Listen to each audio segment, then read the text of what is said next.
Hello, am I audible? Ritika? Yes, sir. Yes, Okay. yes. Should I start? Should Yes, I start? Yes, sir.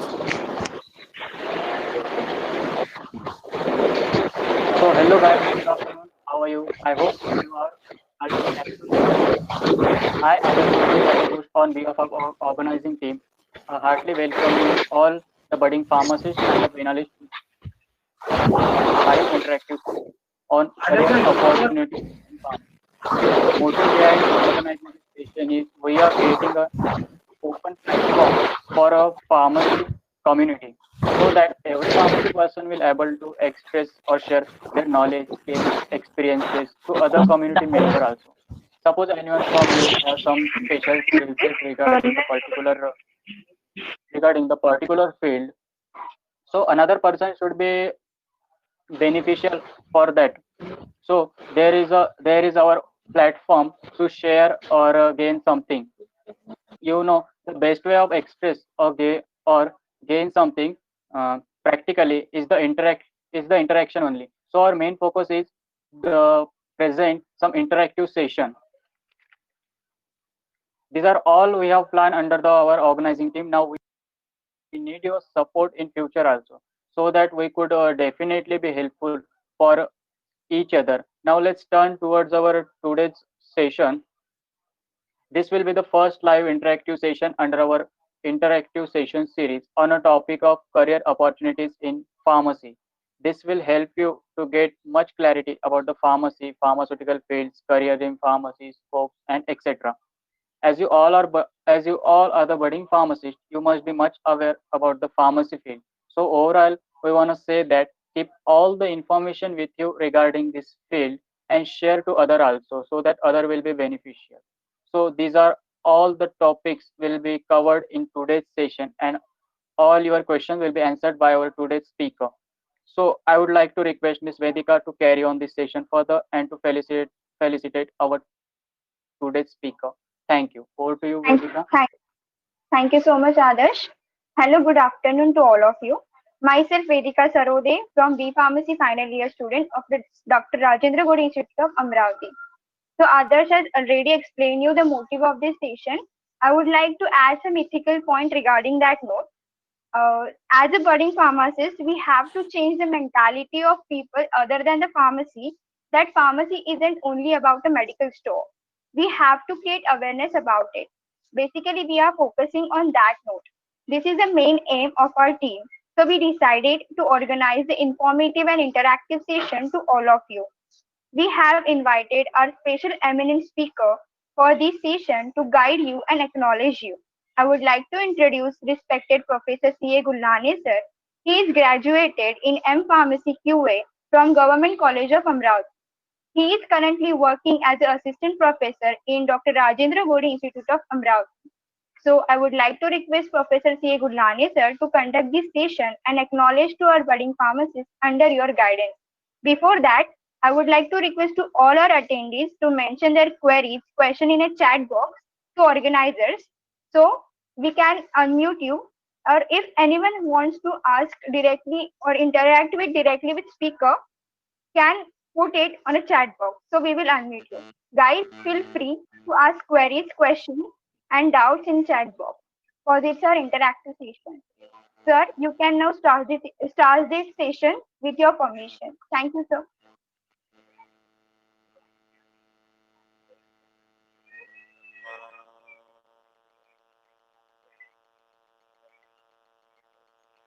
Thank you, Vedika. Am I audible to you?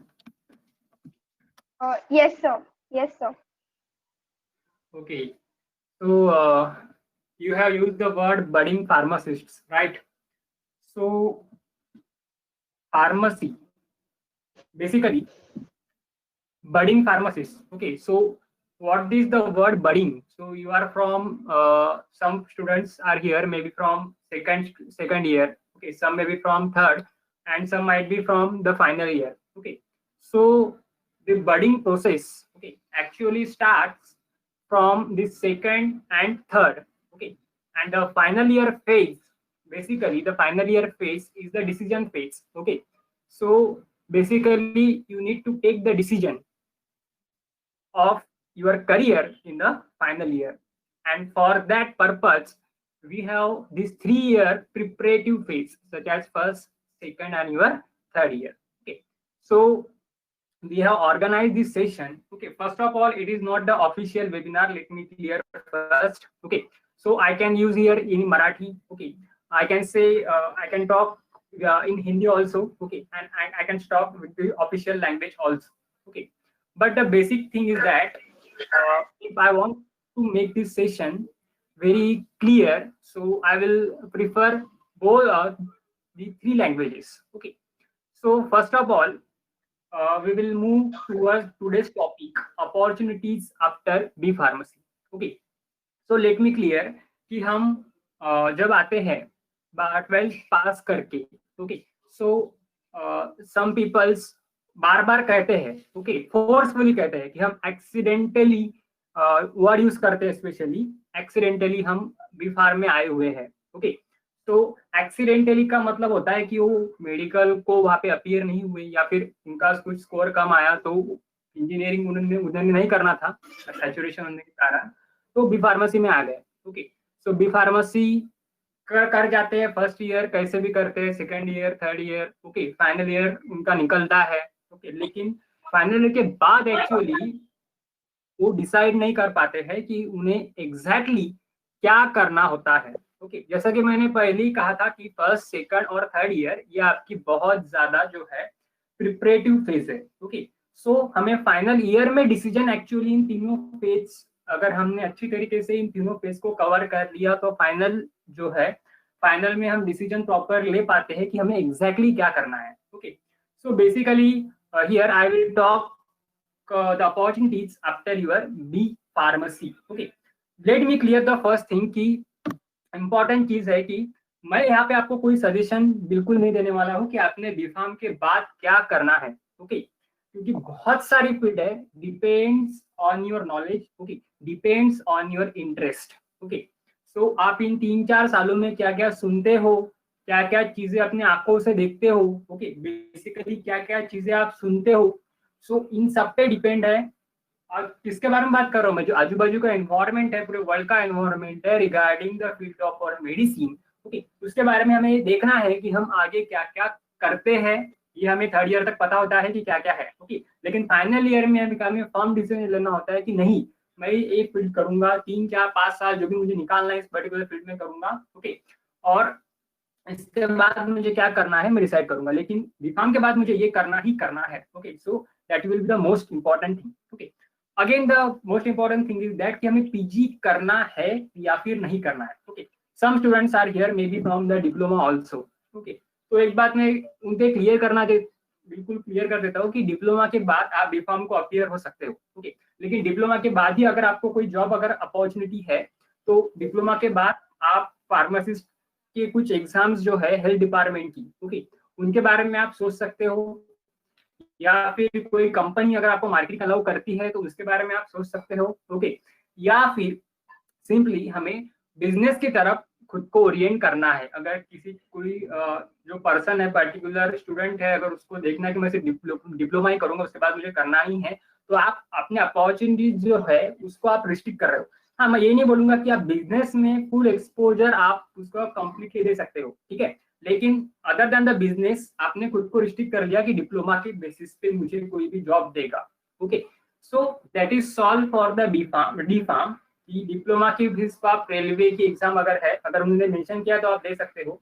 Marketing अगर कोई company allow करती है तो आप marketing वहां पे कर सकते हो. Okay, and another important thing is that कि हमें कोई बिजनेस अगर ओपन करना है, फॉर एग्जांपल रिटेल फार्मेसी, तो सभी को पता है. Okay, and as well as the wholesale pharmacy also.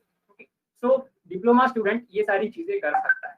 Okay, अब बात आती है जो हमें फोकस्ड आउट करना है कि बीफार्म के तौर पे. Okay, so after the B Pharm most important point is that कि बहुत सारी अपॉर्चुनिटीज है, जैसा कि मैंने पहले ही आपको बोला है. ओके, मैं एक बात फिर से क्लियर करता हूँ, मैं कोई अपॉर्चुनिटी आपको सजेस्ट नहीं करूंगा, सिर्फ आपके लिए कौन सी ब्रांचेस ओपन है इसके बारे में हमें पता नहीं रहता है. Okay, so in this particular webinar we will discuss the opportunities after B Pharm. Okay, और स्पेशली कि हमें सेकंड थर्ड जो 2 साल है हमारे पास में, सेकंड और थर्ड की बात कर रहा हूँ मैं, और along with the final year हमें क्या क्या करना चाहिए. Okay, so we will move further.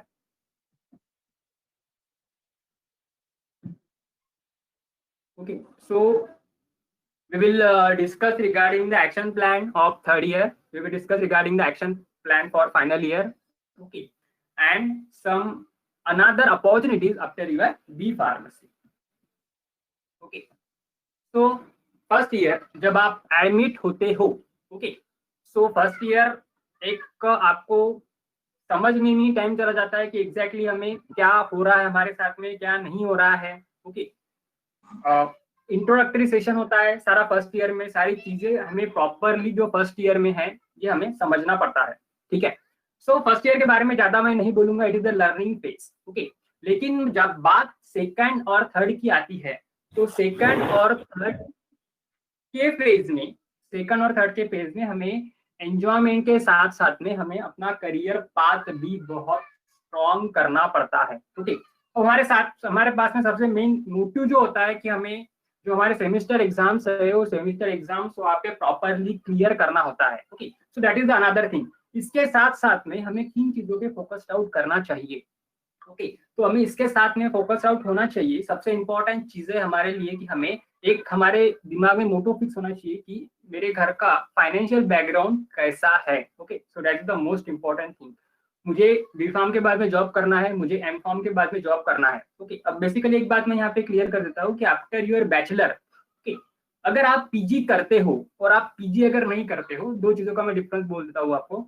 अगर आप पीजी अगर करते हो तो आगे आपको प्रमोशन लेने में, ओके, जो फर्दर प्रमोशन है किसी भी फील्ड में आप जाओगे, चाहे आप प्रोडक्शन में जा रहे हो, ओके, चाहे आप एनालिटिकल में जा रहे हो, ओके, कोई भी चीज आपको करना है तो आपको प्रमोशन के लिए आपका पीजी बहुत काम में आएगा. ओके, अगर आप ओनली आप ग्रेजुएशन अगर कंप्लीट करते हो और एक पर्टिकुलर पर्सन है जो आपका पीजी कंप्लीट उसने किया है और आपके साथ में जॉब कर रहा है, दोनों में सैलरी डिफरेंस जब सेम लगते हो आप तो सैलरी डिफरेंस ज्यादा नहीं रहेगा. ओके, लेकिन उसने पीजी किया है तो it may B depend, it is very true that it depends on your experience. अगर आपको एग्जाम के बाद भी 3 साल का एक्सपीरियंस है और एम फार्म करके अगर बंदा फ्रेशर होकर ज्वाइन अगर वहां पे हो रहा है तो डिफरेंस रहेगा.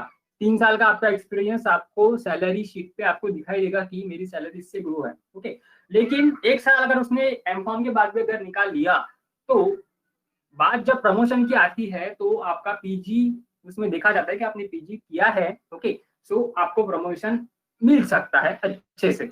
Okay, so it is not the problem whether you will cover your M pharmacy or your PG. Okay, but it is the benefit of PG कि आप PG अगर करते हो तो आपको प्रमोशन देने में ज्यादा तकलीफ नहीं जाएगी. ओके, सो हम बात कर रहे थे यहाँ पे कि सेकंड थर्ड और फाइनल ईयर में मुझे क्या क्या जो बातें हैं, ये क्या क्या बातें मुझे डिस्कस करना है. सबसे पहले फर्स्ट ईयर में जब आते हो, अभी तो मैं फर्स्ट ईयर के सेशन को तो नहीं ले रहे हैं हम, सेकंड थर्ड और फाइनल के स्टूडेंट्स जो यहाँ पे ज्वाइन हुए हैं उनके लिए मैं सीधा बोलूंगा कि second year is your preparative phase. Second year में हमें सारी करियर अपॉर्चुनिटीज पता होनी चाहिए बी फार्मेसी के बारे में. ओके, और हमारा एक पाथ जो है, एक पाथ हमें सिलेक्ट करना है. ओके, कि मुझे इस चीज में जाना है. ओके, कोई अगर कॉम्पिटिटिव एग्जाम्स की अगर बात करता है तो मुझे सेकंड ईयर से मुझे शुरुआत करना है. ओके, कि एमपीएससी अगर है तो एमपीएससी के बेसिक बुक्स कौन से है, इन बुक्स को पढ़ना. ओके, क्योंकि 3 साल मुझे लगेंगे. मैं मेरे साथ में जो मेरा सेमेस्टर एग्जाम है इसके साथ साथ में मुझे मैं अदर कॉम्पिटिटिव एग्जाम्स की भी यहाँ पे तैयारी मेरे साथ साथ में कर रहा हूँ. Okay, for the MPSC examiners के लिए मैं बात बोल रहा हूँ कि आपको ग्रेजुएशन से उसकी स्टडी करना पड़ेगा, तब जाके आप फाइनल के बाद में अगर लग गए आप तो ठीक है, लेकिन फाइनल के बाद में फिर आप 1 साल कंप्लीटली उसको देके अच्छी आप पोस्ट आप मिला सकते हो. ओके, सेकेंडरी थिंग हमारा एक सेटल होना चाहिए कि हमें एट द एज ऑफ 18, 19, आप 20 या 21 के एज के होंगे. ओके, बहुत है तो 22 या 23. ओके, सो मुझे मेरे दिमाग में आइडिया फिक्स होनी चाहिए कि मुझे 25 या 26 हार्डली 30 एज तक मुझे जो है या 27, 20 एज तक मुझे सेटल होना है. ओके, अगर सेटल होना है तो मुझे मेरा एक डायरेक्शन फिक्स होना चाहिए कि मुझे इसी डायरेक्शन में आगे बढ़ना होगा. फॉर एग्जांपल अगर आप मार्केटिंग अगर सिलेक्ट करते हो तो आप 4, 5 साल, 7, 8 साल उसमें निकालो, आपको पैसा ही पैसा वहां पे मिलेगा. लेकिन आप डायरेक्शन चेंज करना है तो आप बिजनेस की तरफ फिर आपको उसको ओरिएंट कर सकते. ऐसा नहीं कि आपने 3 साल मार्केटिंग किया और फिर प्रोडक्शन जाके ज्वाइन कर लिया या फिर अदर जो फील्ड है कोर फार्मा आपने ज्वाइन कर लिया. नहीं, मुझे मेरा डायरेक्शन वहां पे कंप्लीटली फोकस्ड रखना ही रखना है. ओके, तो इन 3 सालों में मुझे क्या करना है, मुझे पहले तो मेरा पाथ जो है उसको समझना है, उसे फिक्स करना है कि मुझे किस डायरेक्शन बढ़ना है. Second important your health. Okay, मुझे मेरी पर्सनालिटी कैसी है, ओके, मुझे उसको कैसा रखना है, ओके, कैसा मेंटेन रहना है, कैसा इंटरेक्टिव से बनाना है, कैसे मैं खुद के कॉन्टैक्ट्स जो है, कॉन्टैक्ट्स खुद के मैं बिल्ड कब कर सकता हूँ प्रॉपरली, ओके, सबके साथ में, चाहे वो टीचर्स हो, चाहे वो मेरे सीनियर्स हो, ओके, क्योंकि सीनियर्स के रेफरेंस आगे चल के आपको बहुत काम में आएंगे, okay. Then your manners, okay, your way of talking, okay, आप कैसे बात कर रहे हो दूसरे के साथ में, okay, your leadership quality you have to improve, your team work you have to improve, okay. ये सारी चीजें, फॉर एग्जांपल टीम वर्क के लिए एक्स्ट्रा करिकुलर एक्टिविटीज हमारे कॉलेज से लेके सारी चीजें आपका लीडर जो है वो डिसाइड करती है कि लीडर कौन हो सकता है इसमें से, ओके। क्योंकि बहुत सारी जो फील्ड्स है, फॉर एग्जांपल टीसीएस में आप जॉब करने जाते हो तो वहां पे एक प्रोजेक्ट वर्क का एक टीम लीडर होता है, ओके, उसको पूरी टीम को लीड करना पड़ता है, ओके। तो ये सारी क्वालिटी जो है आगे चल के आपको खुद में डेवलप करना पड़ेगा, okay. Then next one is your communication skill. आप क्लासेस लगाओ, आप वीडियोस देखो, जो भी करना है, लेकिन आपको जो कम्युनिकेशन स्किल है वो मुझे कॉन्फिडेंस जो है खुद में डेवलप करना है कि मैं इंग्लिश में जो है कम्युनिकेट यहाँ पे कर सकूं, ओके। सो अगर आपका कॉन्फिडेंस अगर ज्यादा है तो आप डेफिनेटली इंटरव्यू को क्रैक करते हो। और interview it is the most important thing कि आपको इंटरव्यू को अपीयर होना है, तो इंटरव्यू की टेक्निक्स को भी आपको सीखना है। जो क्वेश्चंस आते हैं उनसे क्वेश्चन पूछ सकते हैं और आपको उनको कैसे टैकल करना है, that is the most important point, okay. So your personality you have to improve, okay, your health you have to maintain, your diet you have to maintain, regular exercise you have to make in this basic years, okay। then आपको आगे चल के क्या करना है, basically जो यहाँ पे मैं एक्शन प्लान की बात कर रहा हूँ कि हमें मोस्ट इंपॉर्टेंट पॉइंट है कि हमें हमारा सीजीपीए या एचजीपीए है, अभी इन सारी बातों को करते हुए हमारा रिकॉर्ड जो है, एजुकेशन का जो रिकॉर्ड है, हर सेमेस्टर का जो पॉइंटर है, ये हमें नहीं गिरने देना है, ओके। इसको हमें प्रॉपर्ली फोकस आउट करना है कि ये मेरा रेशियो जो है ये डाउन नहीं होना चाहिए, हमेशा मेरा पॉइंट जो है ये 7 के ऊपर मेरा आना चाहिए, फर्स्ट क्लास जो है मेरा वो आना ही आना चाहिए, क्योंकि इसके ऊपर भी हमें फोकस आउट करना है, ओके। सो कम्युनिकेशन के बारे में बोला मैंने, इंटरव्यू स्किल को डेवलप करने के लिए बोला, क्योंकि आपका बिहेवियर कैसा है, ये बहुत सारी चीजें जो है ये मैटर करती है, okay. Then you have to get involve in the third and final years in the various competitions, okay, various sports. उसके बाद में मैं यहाँ पे बात करूंगा कि आपको जो कॉन्फ्रेंसेस है, ओके, अदर स्टेट में कॉन्फ्रेंसेस, ओके, या फिर महाराष्ट्र में कई सिटीज में जो कॉन्फ्रेंसेस है, इनको अटेंड करना है, ओके। वहाँ पे आपको पोस्टर्स प्रेजेंट करना है, वहाँ पे आपको मॉडल प्रेजेंटेशन करना है, अगर आपको कुछ इनोवेटिव थिंकिंग है तो आपको वहाँ पे प्रोड्यूस करना है। अब ये सारी बातें मैं क्यों बोल रहा हूँ कि इससे आपका जो ओरल प्रेजेंटेशन स्किल है, ओके, आपका जो स्टेज डेयरिंग है, हाँ, that is the again most important point, that is your confidence and stage daring. ये दोनों भी चीजें बहुत काम में आती है जब आप इंटरव्यू में जाते हो और जब राउंड आता है ग्रुप डिस्कशन का, ओके, उस समय आपका कॉन्फिडेंस चेक किया जाता है। और टीसीएस जैसी जो कंपनी है, स्पेशली पीवी के लिए या फिर क्लिनिकल डाटा मैनेजमेंट के लिए जो डिजाइन की गई है, ये 4 राउंड देते हैं कंप्लीटली, ओके। तो उसमें आपका जनरल नॉलेज भी बहुत अच्छा होना चाहिए, इसके लिए आप रीडिंग करो, okay. Then quantitative aptitude, okay, जो बेसिक मैथ्स के क्वेश्चन आते हैं, ओके, ये भी आपको जो है कौन से बुक्स में, for example R S Aggarwal जैसी बुक्स है, ओके, वीडियोस है, इनको आप देखो, क्योंकि ये भी क्वेश्चन आपको पूछते हैं, ओके। इसके अलावा मेरे सब्जेक्ट का नॉलेज सजेस्ट फार्माकोलॉजी, फार्मास्यूटिक्स, ये भी मुझे प्रॉपरली पता होना चाहिए, ओके। और जो मैंने बात किया कि मुझे वैरायटी ऑफ कॉन्फ्रेंसेस जो है इसमें इन्वॉल्व होना है, ओके। क्यों? क्योंकि बाहर का नॉलेज मुझे गेन करना है, मुझे सिर्फ कॉलेज तक जो है, कॉलेज तक खुद को जो है वो लिमिट नहीं रखना है, सबसे इंपॉर्टेंट पॉइंट है, ओके। क्योंकि मुझे बाहर क्या चल रहा है ये चीजें मुझे टाइम टू टाइम पता होनी चाहिए, ओके। इसके लिए आपको रीडिंग करना पड़ेगा, तो इसके लिए आप मीडिया का बहुत ज्यादा यूज कर सकते हो, ओके। उसके अलावा आप इंग्लिश न्यूज़पेपर को रीड करो, ओके। अगर किसी को एमपीएससी वगैरह करना है तो मराठी एक न्यूज़पेपर आप कोई भी, फॉर एग्जांपल लोकसत्ता जैसा न्यूज़पेपर आप देख सकते हो, उसको रीड कर सकते हो, ओके। लेकिन खुद को डेवलप करना है तो आपको थिंकिंग करना पड़ेगा इंग्लिश में, अगर इंग्लिश स्पीकिंग आपको देखना है, ओके। खुद में ट्राई करना पड़ेगा, बेसिक चीजें आपको बार बार जो बोलने से वो नहीं आता है, ओके। आपको रीडिंग भी होना, आपको सुनना भी पड़ेगा इंग्लिश वर्ड्स, तो आप इंग्लिश स्पीकिंग पे वहाँ पे फोकस आउट कर सकते हो कि जो मोस्ट इंपॉर्टेंट है।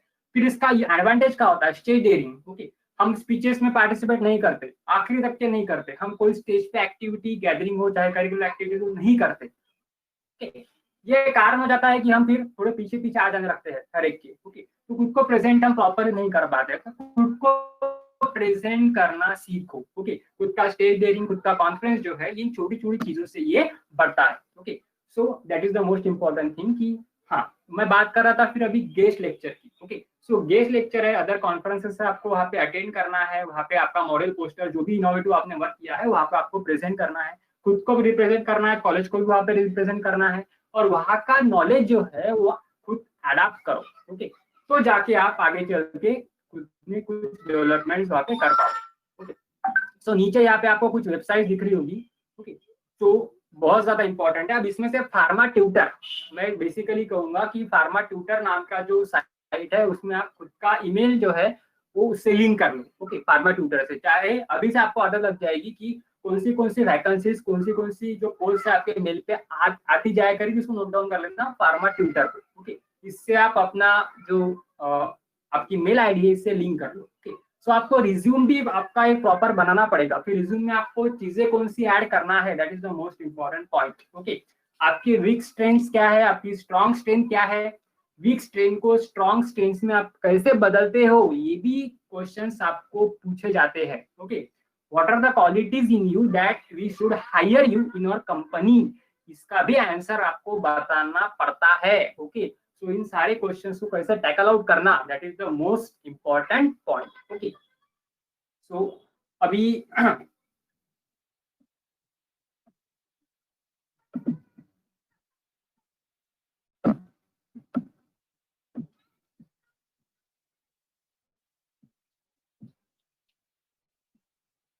ओके, फिर नेक्स्ट थिंग जो है कि इसमें आपको क्या करना है। तो थर्ड और फाइनल ईयर की अभी बात करूंगा कि थर्ड फाइनल या सेकंड ईयर में भी एक आदत आपको लगानी है। ओके, अगर कोई एकेडमिक्स पीएचडी के और या फिर इंडस्ट्री के और भी अगर जाना चाहता है तो हमें लिटरेचर सर्वे की आदत यहाँ पे डालनी है। ओके, और आर्टिकल्स जो है, नए नए आर्टिकल्स हमें पढ़ने की जो है ये आदत हमें डालना है। ओके, अभी ये जैसा कि आप नीचे यहाँ पे प्रॉपरली देख पाते होंगे, साइंस डायरेक्ट, ओके, या फिर पबमेड। ओके, कोई अगर पीजीबी करेगा या फिर किसी को अगर इसमें वर्कआउट करना है अच्छे रिसर्च क्वालिटी, क्योंकि मैं आपको बोल रहा हूँ कि हमने रिसर्च जो है, रिसर्च क्वालिटी हम खुद में डेवलप नहीं करते। ओके, अगर बाकी जगह आप देखोगे जो स्टूडेंट सेकंड या थर्ड ईयर से क्या क्या नया हो सकता है, क्या क्या हम प्रोजेक्ट आउट कर सकते हैं, क्या क्या नई थिंग हो सकती है फार्मेसी में, मैन्युफैक्चरिंग में।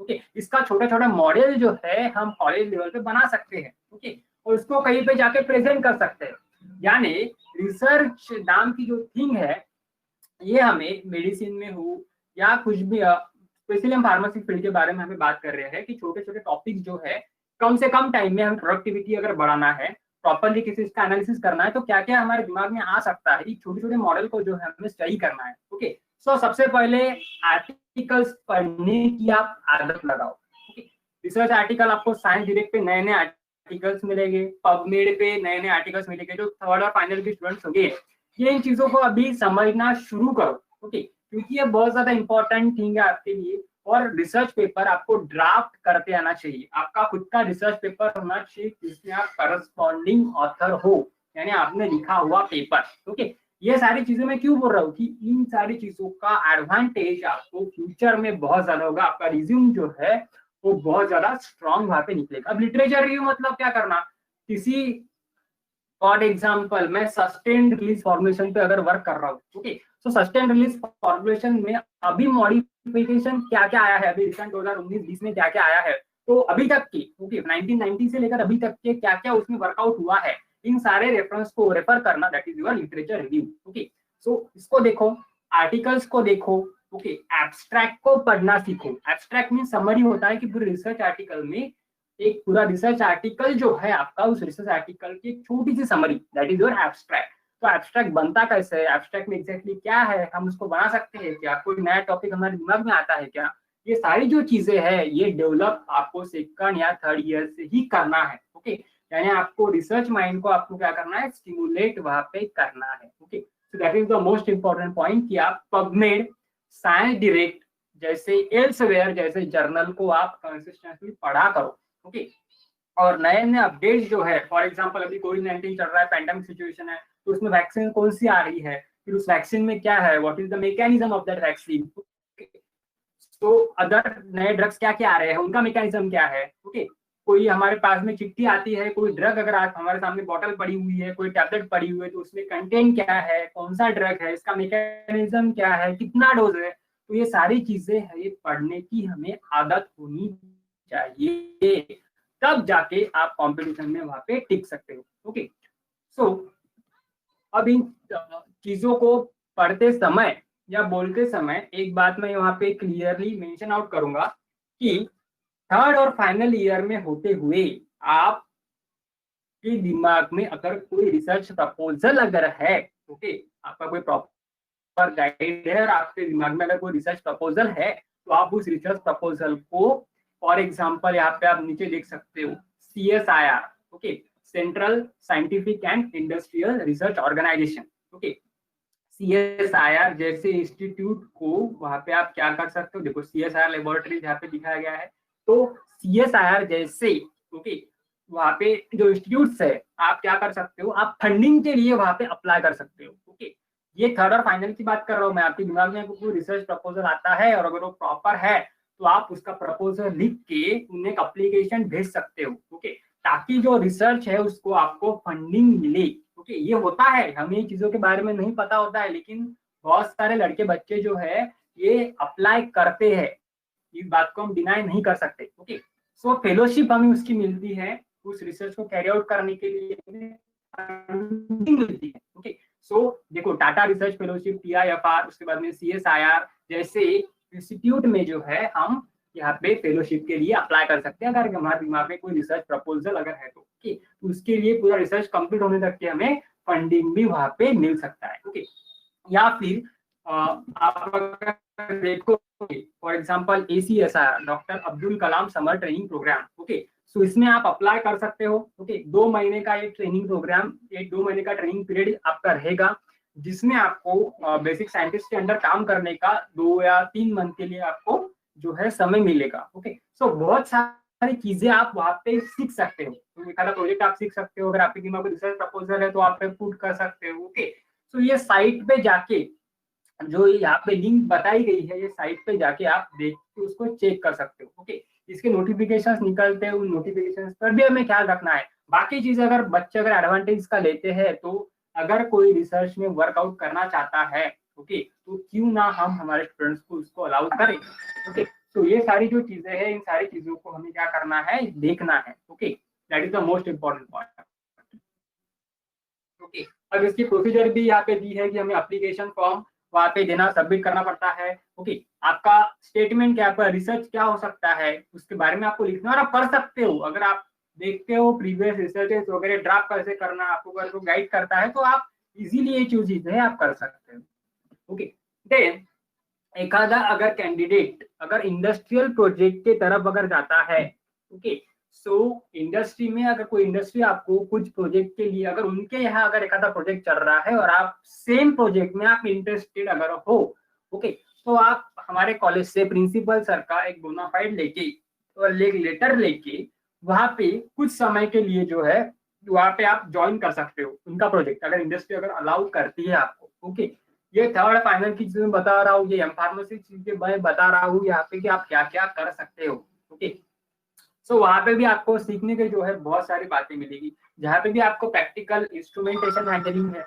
ओके, मैं बात करूंगा आपकी कि थर्ड फाइनल ईयर में एक सजेस्ट मैं चीज करूंगा कि इंस्ट्रूमेंटेशन हैंडलिंग, ओके, ये जो अगर कोई अगर इंस्टीट्यूट प्रोवाइड करता है, 1 महीने का बेसिक कोर्स अगर कोई करता है such as SPLC, UE, okay, या एनालिटिकल इंस्ट्रूमेंट ऑपरेटर का कोई अगर कोर्स आपको प्रोवाइड करता है, तो आप कोर्स में जरूर आप करना चाहिए, क्योंकि आपका इंस्ट्रूमेंट पे हैंड जो है वो प्रॉपरली बैठेगा।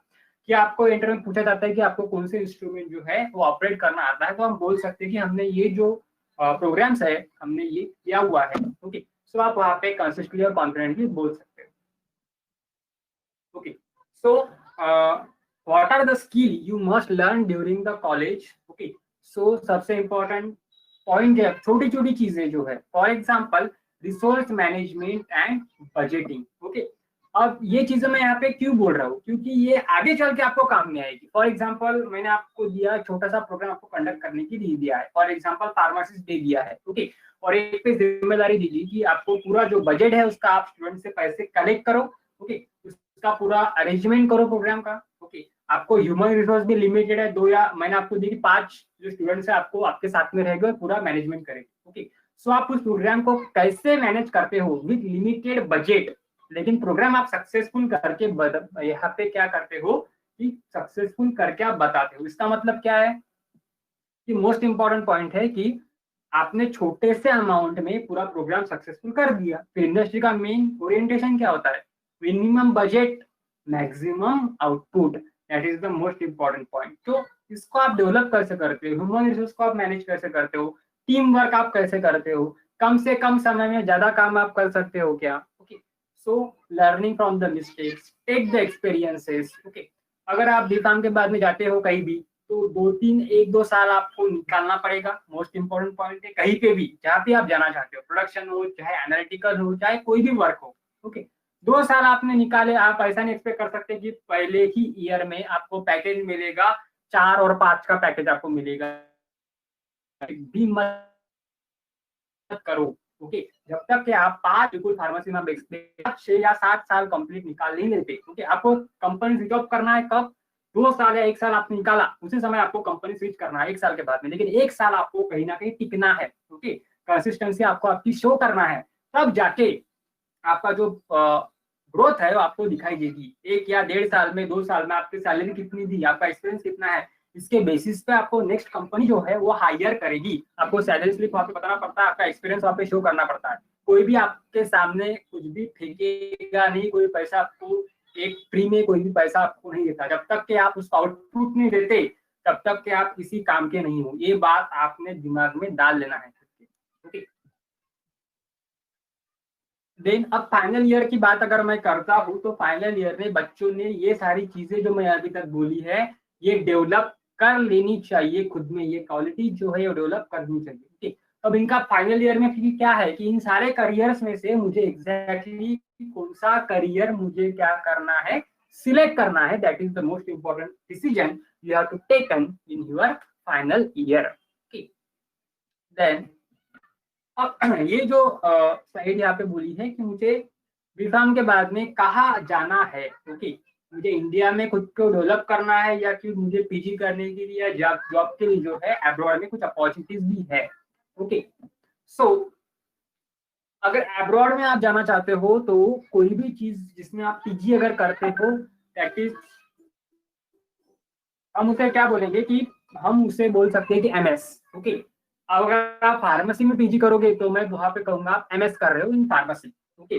फिर अब्रॉड जाने के लिए ऐसा नहीं हो सकता कि मैंने मेरा जो बुरिया बिस्तर है लपेट लिया और यहाँ से मैं अब्रॉड जाऊंगा, बिल्कुल नहीं, ओके। अगर आपको वहां पे पीएचडी करना है, यहाँ पे इवन आफ्टर आपको अगर पीजी भी वहां पे करना है, so you have to give the exams, okay, such as graduate record test, it's also known as GRE, okay, या फिर TOEFL, okay। अब ये सारे एग्जाम जो है ये एग्जाम क्या है हमें कुछ नहीं पता होता एग्जैक्टली, हमें सिर्फ इतना पता होता है कि बीकॉम के बाद में कोई कंपनी में हम जाके जॉब करेंगे। अरे तेरे पास में इतनी सारी अपॉर्चुनिटीज है, ओके, कितने सारे करियर्स है, ये हमें बिल्कुल पता नहीं होता, बहुत लिमिटेड लोग ये सारी चीजें करते हैं, ओके।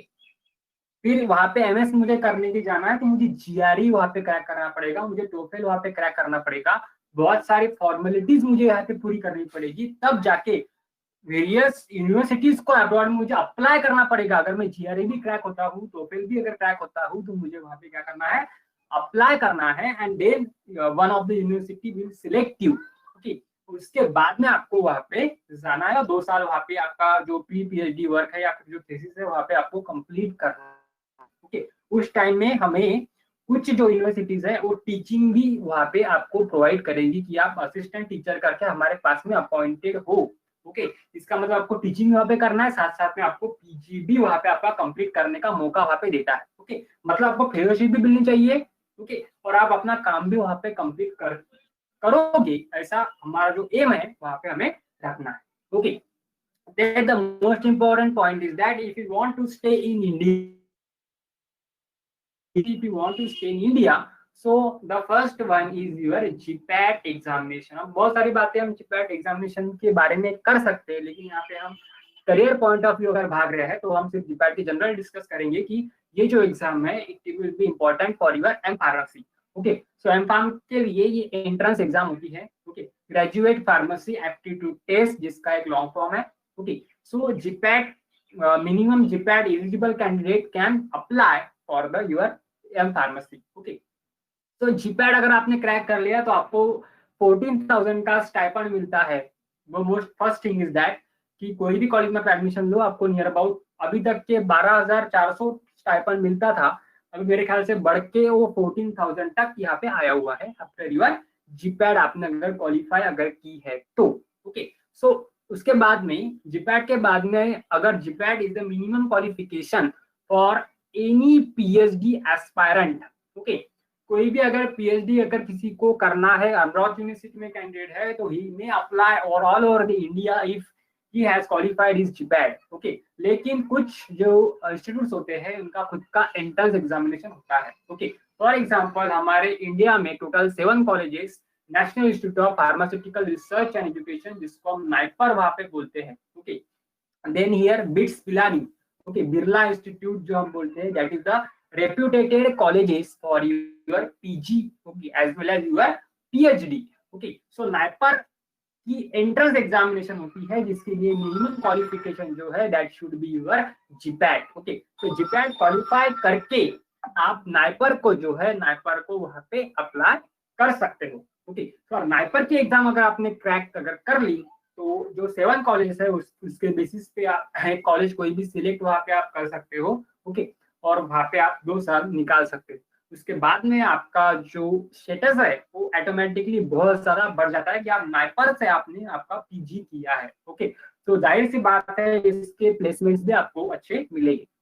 ओके, सो नाउ ये तो हो गया एम फार्मेसी के लिए या फिर पीएचडी के, अब एम फार्मेसी के लिए या फिर पीएचडी के लिए भी हम बोल सकते हैं। ओके, सो दूसरी चीज है यहाँ पे है कि CSIR। ओके, जैसा कि मैंने बोला था council of scientific and industrial research, जिसका नाम बोला मैंने CSIR, इसको यूजीसी नेट भी यहाँ पे बोलते हैं। ओके, सो अगर बी फार्मेसी करते समय या बी फार्मेसी के बाद आपका कोई रिसर्च प्रपोजल अगर है इन फील्ड ऑफ बायोटेक्नोलॉजी और लाइफ साइंसेस, ओके, तो आपको क्या करना है, उसको रिसर्च प्रपोजल को ड्राफ्ट करना है और CSIR को अप्लाई करना है।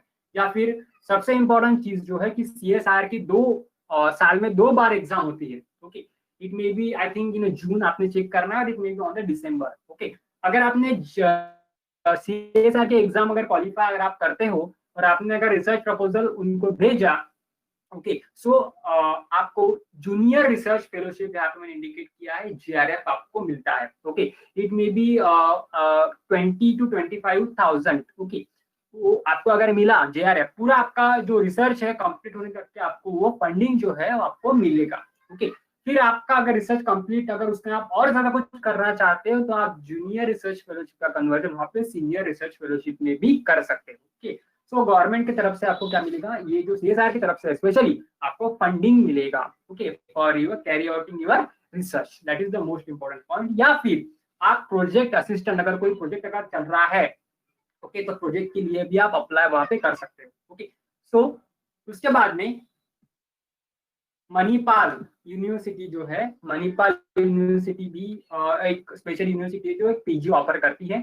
उसके बाद में टाटा रिसर्च फेलोशिप MS और PhD के लिए भी आप यहाँ पे अप्लाई कर सकते हो। ओके, सो फेलोशिप मतलब क्या कि कोई भी रिसर्च करने के लिए मुझे एक फंडिंग एजेंसी की तरफ से अमाउंट मुझे वहां पे मिलता है। ओके, जब तक कि मेरा रिसर्च उनको टारगेट देना पड़ता है कि मैं 2 साल में मेरा रिसर्च करूंगा। ओके, सो 2 साल में मंथली आपको फंडिंग वहां पे आपको इशू करने के लिए या फिर जो भी चीजें हैं आप कर सकते हो। Okay, then the most important point is that कि बिटसैट, ओके, जीपैट, तो जीपैट की जो एग्जामिनेशन है, ओके, बिटसैट और NIPER, Adarsh am I audible properly? Yes, sir. Yes, sir. Go ahead. Yes, sir. So GPAT और BITSAT along with the NIPER, इनकी date जो है ये हमें प्रॉपरली ख्याल में रखना पड़ता है।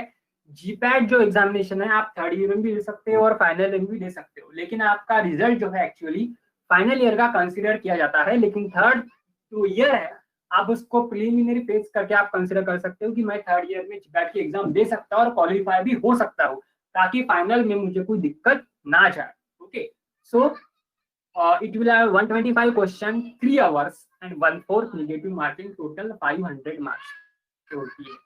अगर आप जीपैट क्वालिफाई करते हो तो ये एग्जाम जो जीपैट की होती है जनवरी एंडिंग में या फिर फरवरी में। ओके, हर साल।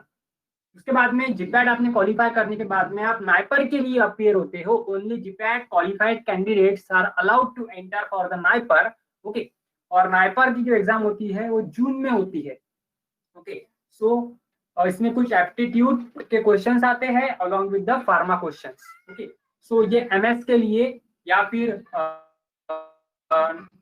फॉर द नाइपर इंस्टीट्यूशन के लिए एग्जाम बहुत ज्यादा इंपॉर्टेंट है। ओके, इसके अलावा मणिपाल यूनिवर्सिटी की भी एंट्रेंस होती है। ओके, उसके अलावा बिट्स पिलानी। ओके, देखो यहाँ पे बिट्स पिलानी मैंने बोला है कि फार्मास्यूटिक्स, ओके, और फार्मास्यूटिकल केमिस्ट्री स्पेशली हैदराबाद का इंस्टीट्यूट है और रेप्यूटेटेड इंस्टीट्यूट है, जिसमें आप अपना पीजी जो है या फिर पीएचडी जो है वो वहाँ पे कंप्लीट वहाँ पे कर सकते हैं।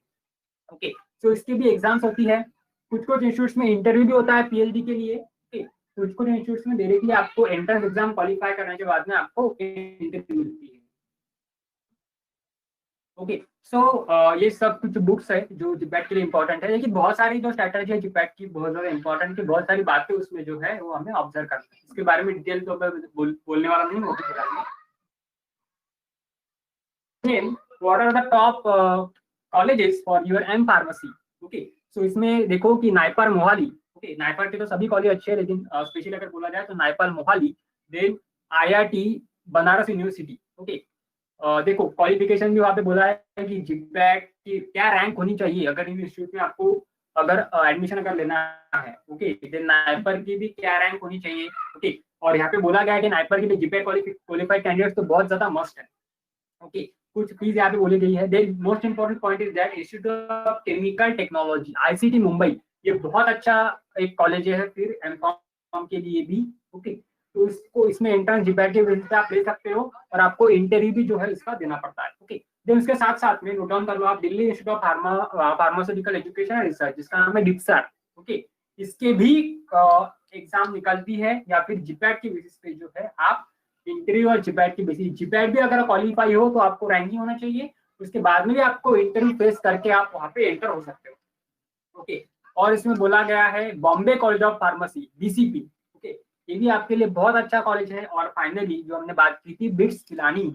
ओके, सो इसका इस जो कॉलेजेस है इंस्टीट्यूट है, अगर आप वहाँ पे अपना पीजी कंप्लीट करते हो तो आपको प्लेसमेंट्स जो है प्लेसमेंट्स का ज्यादा आपको तकलीफ नहीं जाएगी, बहुत अच्छी कंपनीज में आपका जो है रिक्रूटमेंट वहाँ पे हो सकता है। देन अदर जो है कॉलेजेस भी यहाँ पे बोले गए हैं। ओके, देन अभी अगर मुझे एम फार्मेसी अगर करना है आफ्टर बी फार्म, तो आप कौन कौन से जो सब्जेक्ट्स है इसमें आप अपना पीजी जो है आप कंप्लीट कर सकते हो। ओके, सो फार्माकोग्नोसी में आप अपना एम फार्म कर सकते हो, बहुत कम लोग फार्माकोग्नोसी में एम फार्म करते हैं। देन फार्मास्यूटिकल एनालिसिस में आप अपना पीजी कंप्लीट कर सकते हो। क्वालिटी अश्योरेंस में, ओके, इन चीजों के बारे में हम बात डिटेल में करने वाले हैं अभी। क्वालिटी एश्योरेंस में आप अपना पीजी कंप्लीट कर सकते हो। इंडस्ट्रियल फार्मेसी में आप अपना पीजी आप कंप्लीट कर सकते हो। फार्माकोलॉजी में आप पीजी कंप्लीट कर सकते हो। मेडिसिनल केमिस्ट्री में आप अपना पीजी कंप्लीट कर सकते हो along with the pharmaceutics. Okay, so इन सारी चीजों में जो है आप अपना पीजी कंप्लीट कर सकते हो। अभी इंडस्ट्री जो आपका ज्वाइन करना है तो आपको किस चीज में आपका पीजी होना चाहिए। ओके, तो फार्मास्यूटिक्स में पीजी रहा तो आप प्रोडक्शन रिलेटेड जो फॉर्मुलेशंस है वहां पे आप अप्लाई कर सकते हो। क्वालिटी एश्योरेंस रहा तो आप एनालिटिकल फील्ड में आप अप्लाई कर सकते हो। ओके, फार्मास्यूटिकल एनालिसिस रहा, मेडिसिनल केमिस्ट्री रहा आपका पीजी, बहुत कम लोग मेडिसिनल या फार्मा केमिस्ट्री में पीजी करते हैं, point to be very noted. Okay, तो उनका मेन प्रपोजल होता है कि मुझे ड्रग का सिंथेसिस, ड्रग मॉलिक्यूल का सिंथेसिस करना है। ओके, ऐसे जो लोग हैं वो फार्मास्यूटिकल केमिस्ट्री में पीजी करते हैं, बहुत कम लोग आपको मिलेंगे जो इस चीज में पीजी करते हैं। Okay, and then pharmacology. Okay, so pharmacology अगर आप पीजी करते हो तो क्लिनिकल रिसर्च या फिर drug safety means clinical data management जो हम आगे डिस्कस करने वाले हैं, इन फील्ड में आपको एंट्री वहां पे मिल सकती है। ओके, सो इसके अलावा आप बायोटेक्नोलॉजी भी जो फील्ड है वो भी आप वहां पे जा सकते हो। बायोटेक्नोलॉजी फील्ड में भी आपका रिसर्च और डेवलपमेंट अगर आपको करना है तो आप बायोटेक्नोलॉजी लेके भी आप आगे बढ़ सकते हो, ये भी बात आप डिनाई नहीं कर सकते। ओके, हमारी फील्ड नहीं है बायोटेक्नोलॉजी, लाइफ साइंसेस हमारी फील्ड नहीं है, लेकिन वो भी लेके आप आगे बढ़ सकते हो। That is the most important point. Okay, so बात आती है अभी कि कुछ कुछ लोग पूछते हैं कि सर फार्मेसी के बाद में हमें एमबीए करना है। ओके, सो एमबीए अगर करना है तो अच्छे इंस्टीट्यूट से आपको एमबीए करना है। दूसरी एक बात आती है कि एमबीए के बाद दो टाइप के आपको एमबीए है, एक जनरल एमबीए जिसे बोल सकते हैं या फिर फार्मा एमबीए भी आप बोल सकते हो। देखो, मोस्ट इंपॉर्टेंट पॉइंट है कि आप बीफार्म के बाद कुछ भी करो, कोई भी पीजी कोर्स करो। ओके, मोस्ट इंपॉर्टेंट पॉइंट है कि आप एक्सपोजर खुद का कैसे रखते हो। ओके, आप कंसिस्टेंसी आपकी कैसी वहां पे शो करते हो, क्या स्किल आप खुद में एक्सपीरियंस के तौर पे डेवलप करते हो। अगर आप कहीं पे जॉब करते हो तो जॉब करते करते क्या स्किल आपने खुद में डेवलप किया है, क्या ऑब्जर्वेशन आपका है। ओके, बिजनेस में आप बिजनेस को डेवलप कैसा करते हो, कोई चीजें आप कैसे जल्दी सीखते हो, इन सारी चीजों पे आपका डिपेंड होता है, डिपेंडेंस आपका होगा कि आपको आगे कैसा स्कोप रहेगा। ओके, अगर आपको सीखने को 2 साल मिलते हैं, कोई इंडस्ट्री में आप अगर ज्वाइन होते हो तो उन 2 साल में खुद को आपने कितना डेवलप किया, इसके ऊपर में आपकी सैलरी पैकेजेस बहुत ज्यादा इंपॉर्टेंट रहती है। कंपनी को सिर्फ एक ही चीज चाहिए, अगर आप भी किसी कंपनी के एचआर अगर हो तो आप भी कोई कैंडिडेट ऐसा सिलेक्ट करोगे जो कंसिस्टेंट है। ओके, जिसका आउटपुट अच्छा है, जिसने स्किल्स जो है 1 2 3 आदमियों का काम वो अकेला कर सकता है। ओके, और अपने काम में बहुत ज्यादा प्रॉम्प्ट है, अपने काम में ऑनेस्ट है। ओके, और ये चीजें बहुत ज्यादा इंपॉर्टेंट है। ओके, अपने अपने काम आपका काम अगर आप प्रॉपर करते हो, कोई चीज आप बहुत जल्दी सीखते हो, आप में लीडरशिप क्वालिटीज है। ओके, कोई चीज को आप स्किलफुली हैंडल करते हो। ओके, तो ये चीजें अगर आपके पास में है तो कंपनी में आपने रिजाइन करना, कंपनी आपका रिजाइन एक्सेप्ट ही नहीं करेगी। ओके, ये बात मैं दावे के साथ कहूंगा। ओके, तो आप कोई भी फील्ड में जाओ, ओके, अगर आप वहां पे ऑनेस्टली अगर काम करते हो, ओके, सो डिपेंडेंसी अगर उनकी आपके ऊपर बढ़ गई तो आप अपनी तरफ से पैकेजेस का डिमांड आप कर सकते हो। ओके, तो बात कर रहे थे हम एमबीए की। तो एमबीए आप जनरल अगर एमबीए करना है तो आपको सीसैट सीमैट जो एंट्रेंस एग्जामिनेशन है आपको क्रैक करना पड़ेगा। ओके, और आपको further MBA in finance, okay, MBA in human resource management, okay, MBA in general marketing, ये सारी चीजों में जो है आप एमबीए जो आपका है कंप्लीट कर सकते हो और आपको स्कोप भी रहेगा। ओके, अब फार्मा एमबीए करने के बाद में आप कहाँ पे लग सकते हो, तो project management like clinical trials. क्योंकि अब ये क्लिनिकल ट्रायल्स क्या है। ओके, सो बेसिकली बोल देता हूँ मैं कि कोई ड्रग मार्केट में आने से पहले उसको एनिमल पे टेस्टिंग होना बहुत जरूरी होता है, और एनिमल पे टेस्टिंग होने के बाद में 4 phases, phase 1, phase 2, phase 3 and phase 4, 4 phases से होके उसको गुजरना पड़ता है। ओके, 4 फेजेस से होके अगर गुजरी, चौथी फेज जो होती है पोस्ट मार्केटिंग फेज। ओके, अभी 4 फेजेस में क्या होता है, तो फेज 1 में फॉर एग्जांपल के तौर पर बोल रहा हूँ 20 से 25 जो ह्यूमंस है इसके ऊपर में ड्रग की जो नया ड्रग मॉलिक्यूल है उसकी टेस्टिंग होगी। फेज 2 में और ज्यादा इंडिविजुअल्स होगी, फेज 3 में और भी ज्यादा इंडिविजुअल्स होगी। ओके, उसके बाद में ड्रग अगर तीनों भी फेज अगर प्रॉपरली क्रैक कर जाता है तो उसको आपको मार्केट में लाने की परमिशन एफडीए देता है, और मार्केट में लाने के बाद में आपका पोस्ट मार्केटिंग यानी फेज 4 की कोई फॉर एग्जांपल आपके फेज में कोई साइड इफेक्ट नहीं दिखाई दिया, लिमिट में है, फेज 2 में भी साइड इफेक्ट नहीं दिखाई दिया, लिमिट में है, थर्ड फेज में भी आपको लिमिट में है, लेकिन फाइनल फेज में अगर आपको साइड इफेक्ट में गिर रहे हैं, क्योंकि फाइनल फेज में आप मार्केट में लाने के बाद में बहुत सारे लोग उसे कंज्यूम करेंगे। ओके, लिमिटेशन नहीं रहेगा, उस टाइम में भी अगर कोई बार बार रिपोर्ट होती है कि इस ड्रग से कोई एडवर्स इफेक्ट अगर हो रहा है, ओके, फॉर एग्जांपल एक आधा नया ड्रग कोविड-19 पे है और कोविड-19 का ड्रग तीनों भी फेजेस क्रॉस कर गया, लेकिन चौथी फेज में इफेक्ट दिखा रहा है कि मार्केट में आने के बाद वो कुछ साइड इफेक्ट दिखाई दे रहा है, तो एफडीए उसको मार्केट से विड्रॉ करने को कंपनी को कहेगा और कंपनी को भी उसे इमीडिएटली विड्रॉ करना पड़ेगा। ओके, सो पोस्ट मार्केटिंग से बोलते हैं, that is the phase number 4। Okay, so इन चारों भी फेज में आपको टेस्टिंग करना पड़ता है। फिर आपके हॉस्पिटल्स रहते हैं, ओके, फॉर एग्जांपल आपने अगर कैंसर हॉस्पिटल, टाटा का कैंसर हॉस्पिटल अगर हायर कर लिया है और प्योर टेस्टिंग के लिए, तो आप जो पेशेंट्स आते हैं, अगर कैंसर एंटी कैंसर ड्रग अगर बना रहे हो तो उन पेशेंट्स पे आप उनकी ट्रायल लोगे। ओके, अब बात यहाँ पे आई गई है, क्लिनिकल ट्रायल पे अगर बात आई है तो मैं डायरेक्टली आपको बोलता हूँ कि what is pharmacovigilance and clinical data management. Okay, जिसमें टीसीएस, कॉग्निजेंट जैसी कंपनी, बीफार्म या एमफार्म के बाद में आप इन कंपनीज को अप्लाई कर सकते हो। Okay, so that is the non core pharma.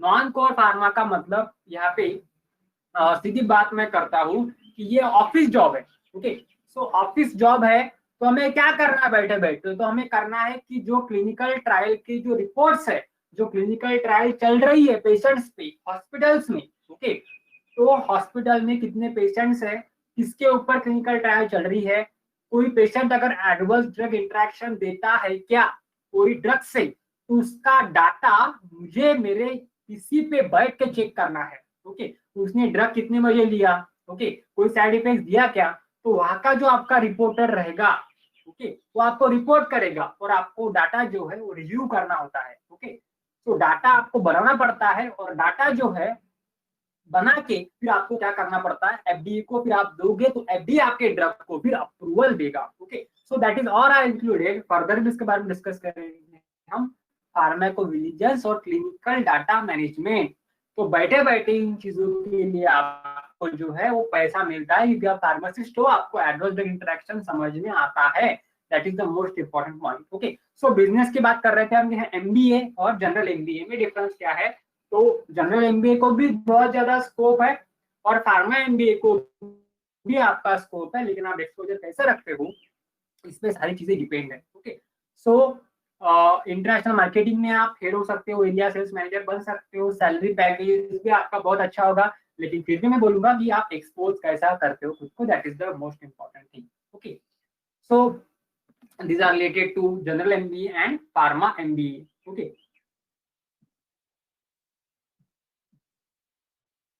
Okay, so pharma MBA कहाँ पे होता है, नागपुर, मोहाली या हैदराबाद में, जिसे कुछ एंट्रेंस एग्जामिनेशन है, मणिपाल यूनिवर्सिटी में, और बहुत सारे कॉलेज भी फार्मा एमबीए वहाँ पे अप्लाई करते हैं। ओके, फिर जनरल एमबीए जो है, सिम्बोसिस जैसे जो इंस्टीट्यूट्स है वहाँ पे आपको general MBA, for example human resource management, बहुत स्किलफुल वर्क है। Okay, then finance. ओके, सो ये सारी चीजें जो है, अगर आपको अच्छे इंस्टीट्यूट में एमबीए करना है तो आपको सीमेट का प्रिपरेशन अभी से स्टार्ट करना है।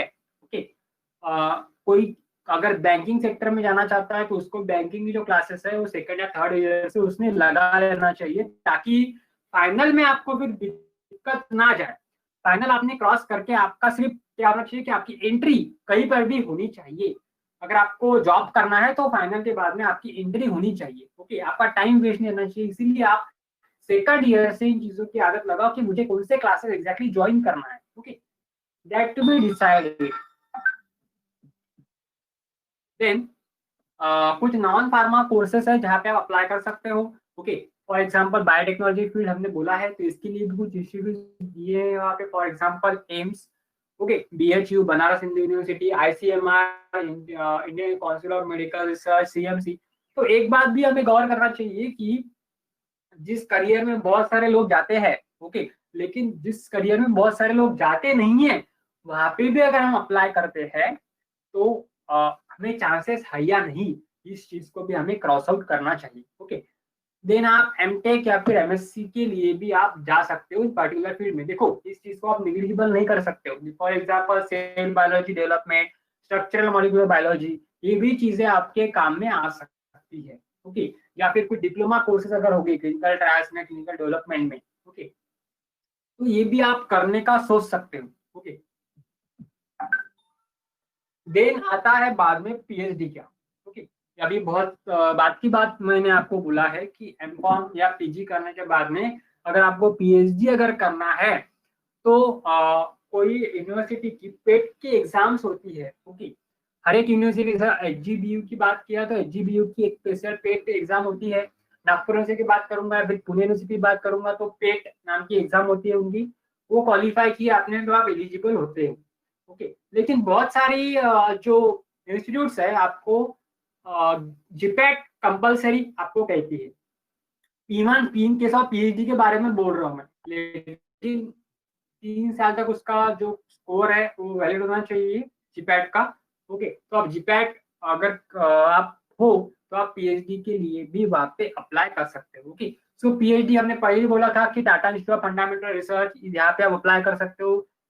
कुछ करके आपको फंडिंग आना चाहिए, ऐसे करते समय आप पीएचडी के लिए अप्लाई कर सकते हो। ओके, सीएसआर जैसा मैंने बोला, council of scientific and industrial research, इसमें बायोटेक्नोलॉजी के रिलेटेड आप वर्कआउट कर सकते हो, या फिर कोई भी रिसर्च प्रपोज आपके दिमाग में है तो आप पुट कर सकते हो। ओके, तो 2 साल में आपको 3 साल या 5 साल, 5 साल का उनका टाइम पीरियड होता है। देखो यहाँ पे पीएचडी प्रोग्राम दिखाया है 5 साल, 2 years as a junior research fellowship और 3 इयर्स सीनियर रिसर्च फेलोशिप पे आपको काम करना पड़ेगा, तब 5 साल में आपकी पीएचडी आपको मिलेगी। और इस पीएचडी के बेसिस पे आप अपना फिर करियर जो है आगे ग्रो कर सकते हो। Then inspire fellowship. ओके, तो it is introduced by department of science and technology. अब यहाँ पे क्या है, जो एमकॉम कैंडिडेट्स है, एमकॉम सेकंड या फर्स्ट ईयर कैंडिडेट्स, वो क्या कर सकते हैं कि वो डीएसटी या इंस्पायर फेलोशिप के लिए जो है, या फिर पीएचडी के अगर आप एडमिशन लेते हो तो यहाँ पे डीएसटी के अप्लाई कर सकते हो, या फिर एआईसीटी को अप्लाई कर सकते हो, ताकि आपको उस पीएचडी कंप्लीट करने के लिए आपको फंडिंग मिले। ओके, तो ये एंट्रेंस एग्जामिनेशन क्या है, कोई यूनिवर्सिटीज की कितना फंडिंग वो देती है, इन चीजों के बारे में भी हमें पता होना चाहिए, हमें सर्च करना होता है। ऐसा नहीं कि सिर्फ हम मोबाइल का जो यूज है हमें इन चीजों में भी करना है, इतना आप ख्याल में रखो। ओके, देन पीएचडी अगर कोई एकेडमिक्स में जाना चाहता है। ओके, अब सर आप बोलोगे कि एकेडमिक्स में तो सैलरी कम है, लेकिन ऐसा नहीं है। बहुत सारे जो लोग हैं इनका एम होता है कि मुझे खुद को रिप्रेजेंट करना है, तो अच्छा अगर मुझे खुद को डेवलप करना है तो मैं एकेडमिक्स में भी जा सकता हूँ डेफिनेटली। तो एकेडमिक्स के भी कुछ फेजेस होता है। पीएचडी जो है आपको कंपलसरी, एमकॉम जो है आपको होना चाहिए। ओके, और एकेडमिक्स में फेजेस होती है assistant professor, associate professor, professor, then leader.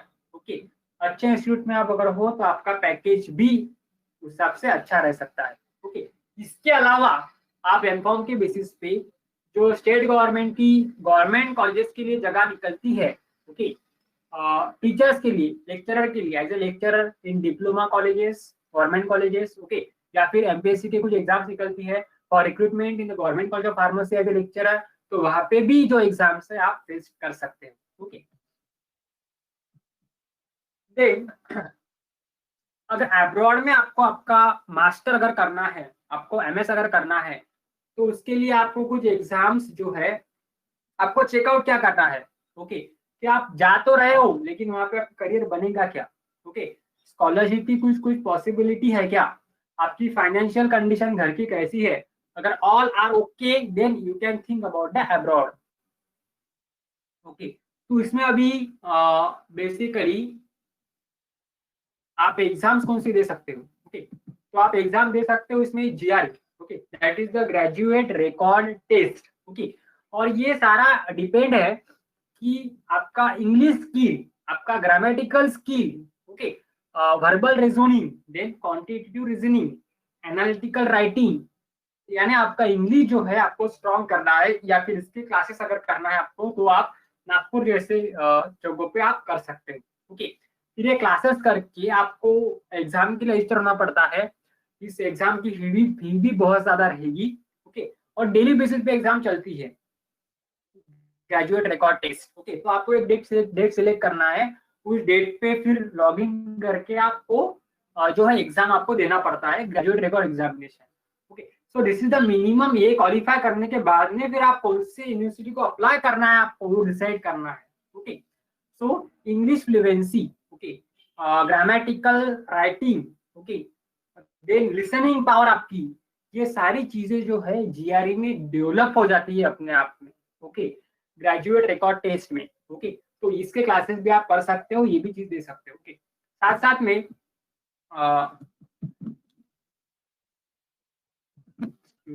TOEFL नाम की एक एग्जाम है, okay, test for English as a foreign language, okay. So बहुत सारी फॉरेन यूनिवर्सिटी टोफेल को भी वहाँ पे कंसिडर करती है, अगर आप टोफेल भी क्वालिफाई हो तो। देखो फिर भी यहाँ पे बोला है, अगर आपको दिखाई दे रहा होगा तो reading, listening, speaking and writing, so both are बहुत important thing in this particular field, okay.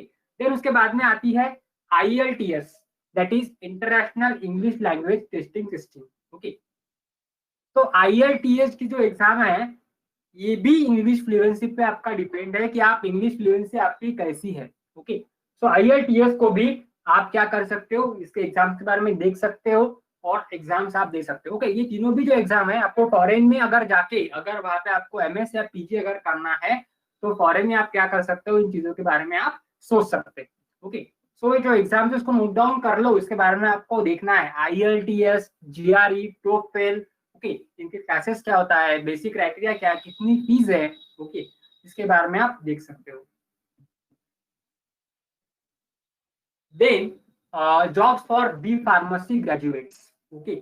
अब यहाँ पे आपके पास में अपॉर्चुनिटीज है। बी फार्म के बाद में आप इंटर कहाँ कहाँ पे हो सकते हो, that is the quality assurance, then quality control, QA QC, okay, formulation and development, उसके बाद में research and development, okay, then analytical development जिसको हम ADL बोलते हैं, रेगुलेटरी अफेयर्स, ओके, उसके बाद में सेल्स एंड मार्केटिंग, जो आप MR का जॉब आप बोल सकते हो, ओके। तो स्टार्ट करूंगा मैं सेल्स एंड मार्केटिंग से। तो मोस्ट इंपॉर्टेंट पॉइंट है कि सेल्स और मार्केटिंग, कंपनी प्रोडक्शन से ज्यादा जो पैसा है वो मार्केटिंग में लगाती है, ओके। तो डेफिनेटली मार्केटिंग में जो भी एम्प्लॉयज है उनको उसका बेनिफिट भी उतना मिलता है, ओके। अगर आप कंसिस्टेंट अगर मार्केटिंग या बिजनेस डेवलपमेंट में अगर हो तो आपका basic aim money and money ही रहेगा, ओके। तो ये फील्ड वर्क है, सबसे इंपॉर्टेंट चीज है, जिसको फील्ड वर्क करना है उसने ये इसके बारे में सोचना, ओके। अब यहाँ पे आप दिमाग में पॉइंट मत लाओ कि हमें डॉक्टर के सामने जाना है, ओके, उसको बोलना है, उसका वेट करना है, लेकिन उसके लिए ही आपको पैसा मिलता है, ओके। अगर आपने मार्केटिंग में अच्छी अगर कंपनी ज्वाइन कर लिया तो आपको डेफिनेटली पैकेजेस भी उसके हिसाब से मिलेंगे, आपको इंसेंटिव भी उसके हिसाब से मिलेंगे, ओके। और देन फाइनल मार्केटिंग में एक बोलना चाहता हूं मैं कि प्रोडक्ट मैनेजमेंट टीम, अगर आपका PG है तो आप PMT और प्रोडक्ट मैनेजमेंट टीम के लिए अप्लाई कर सकते हो। प्रोडक्ट मैनेजमेंट टीम का काम क्या है कि जो कंपनी से जो प्रोडक्ट आता है, ओके, उसकी मार्केटिंग हमें कैसा करना है, कैसी डिजाइन करना है, कितने MR होंगे, MR क्या क्या करेंगे, ओके, मैं किसी ड्रग का मार्केटिंग किस तरह से बढ़ा सकता हूँ, okay. So that is all are including the product management team. इसके पोस्टिंग्स होते हैं एंड दैट रिक्वायर्स MBA और PG after your B.Pharm, okay. तो उसके आपको जो पैकेजेस है वो भी अच्छे हैं और आप कंपनी में जो है अच्छी अच्छी कंपनी में उसको ज्वाइन कर सकते हो, okay. So that is the overall regarding the marketing and research and analysis, okay. उसके बाद में क्वालिटी अश्योरेंस और क्वालिटी कंट्रोल की तरफ मैं आता हूँ, ओके। अब क्वालिटी कंट्रोल में फॉर एक सिंपल एग्जांपल मैं आपको देता हूँ कि टैबलेट मैंने बनाई, ओके, फिर टैबलेट मैंने बनाने के बाद में क्या करूंगा, tablet banana that comes under the production, okay. और प्रोडक्शन में स्टार्टिंग बहुत आपकी कम होती है, B.Pharm के बाद में आपको 10 से 12 हजार जो है आपको पैकेज जो है बोलेगा कोई भी, ओके। देन क्वालिटी कंट्रोल वाले का काम क्या होता है, क्वालिटी कंट्रोल का काम है कि टैबलेट को हार्डनेस को टेस्ट करना, सारी टेस्टिंग जो टैबलेट रिलेटेड वो क्वालिटी कंट्रोल वाला पर्सन करेगा, ओके। तो इसका स्पेशल डिपार्टमेंट होता है। तो स्टार्टिंग पैकेजेस में इससे आपने देखे गए सामने दिए गए आपके कितने स्टार्टिंग पैकेजेस के हो सकते हैं, ओके। देन क्वालिटी एश्योरेंस वाले का काम क्या है, QA ऑफिसर करके आपकी पोस्टिंग होती है, ओके। सो QA ऑफिसर का काम क्या होता है कि क्वालिटी कंट्रोल ने जो वर्क किया है, हार्डनेस अगर किसी टैबलेट को उसने रिपोर्ट किया है तो जो हार्डनेस है वो रेगुलेटरी गाइडलाइंस हमारा फॉलो करता है क्या, ओके। मींस US FDA ने जो गाइडलाइंस दी है, गुड मैन्युफैक्चरिंग प्रैक्टिसेस ने जो गाइडलाइंस दी है, उनके हिसाब से उसकी हार्डनेस रेंज जो है वो प्रॉपर है या नहीं, उसकी टेस्टिंग करना, that is the work of quality assurance. Okay, so quality assurance का सेपरेट डिपार्टमेंट होता है, क्वालिटी कंट्रोल का सेपरेट डिपार्टमेंट होता है। ओके, तो इसमें भी अगर आपने कंसिस्टेंसी शो की तो आपको अच्छी वहाँ पे पैकेजेस जो है, अच्छी कंपनी अगर ज्वाइन की तो आपको पैकेजेस मिल सकते हैं। Okay, then formulation and development and research and development. Okay, ये दो पैरामीटर, रिसर्च एंड डेवलपमेंट में जाना मतलब एग्जैक्टली रिसर्च करना ऐसा भी नहीं है। ओके, बहुत सारे मैटर्स है उसमें, लेकिन मैं बोलूंगा कि आप रिसर्च एंड डेवलपमेंट में अगर चाहते हो तो भी आपको जो है पैकेजेस जो है अच्छे मिल सकते हैं। ओके, देन ड्रग डिजाइनिंग, अब एमकॉम मेडिसिनल केमिस्ट्री कोई है, ओके, तो ड्रग का कोई सिंथेसिस करता है, नया मॉलिक्यूल को इन्वेंट करता है, ओके, नए रिएक्शन को अगर दिखाता है, शो करता है ड्रग के सिंथेसिस के बारे में, that are computed in the drug designing. मतलब ड्रग जो है रिसेप्टर के साथ में अच्छे से बाइंड होने के लिए क्या क्या चेंजेस हमें ड्रग में करना पड़ेगा, that are all are included in the drug designing. अगर आप टैलेंटेड हो, अच्छा टैलेंट आप में है, ओके, सो आप अच्छी पैकेजेस वहां पे मिला सकते हैं। Then analytical development and validation. Okay, अब जिसमें पेशेंस है, जिसके एनालिटिकल स्किल बहुत अच्छे है, ये जॉब कर सकता है, एडीएल की पोस्टिंग निकलती है। ओके, अब इसमें क्या करना है कि ड्रग की प्योरिटी हमें चेकआउट करना होता है, तो इसके लिए हम HPLC, LC-MS जैसे इंस्ट्रूमेंट के साथ में हमें जो है वो यहाँ पे खेलना पड़ता है। Okay, so it requires again your skill, analytical development. Okay, then regulatory affairs. Okay, अब ये रेगुलेटरी अफेयर्स क्या होते हैं? ओके, अब ये रेगुलेटरी अफेयर्स का मतलब होता है कंपनी का एक आधा प्रोडक्ट है, फॉर एग्जांपल पैरासीटामोल की एक आधी टैबलेट है जिसका नाम डिफरेंट है, ये क्या करेगा, जो खुद का अपना डाटा है, ओके, उसकी टेस्टिंग वगैरह उसका सब रिपोर्ट जो है वो उस कंपनी के रेगुलेटरी डिपार्टमेंट को देगी। ओके, रेगुलेटरी अफेयर्स वाला डिपार्टमेंट क्या करेगा, ये जो चीजें कंपनी रिपोर्ट की है वो गाइडलाइंस फॉलो करती है या नहीं करती है।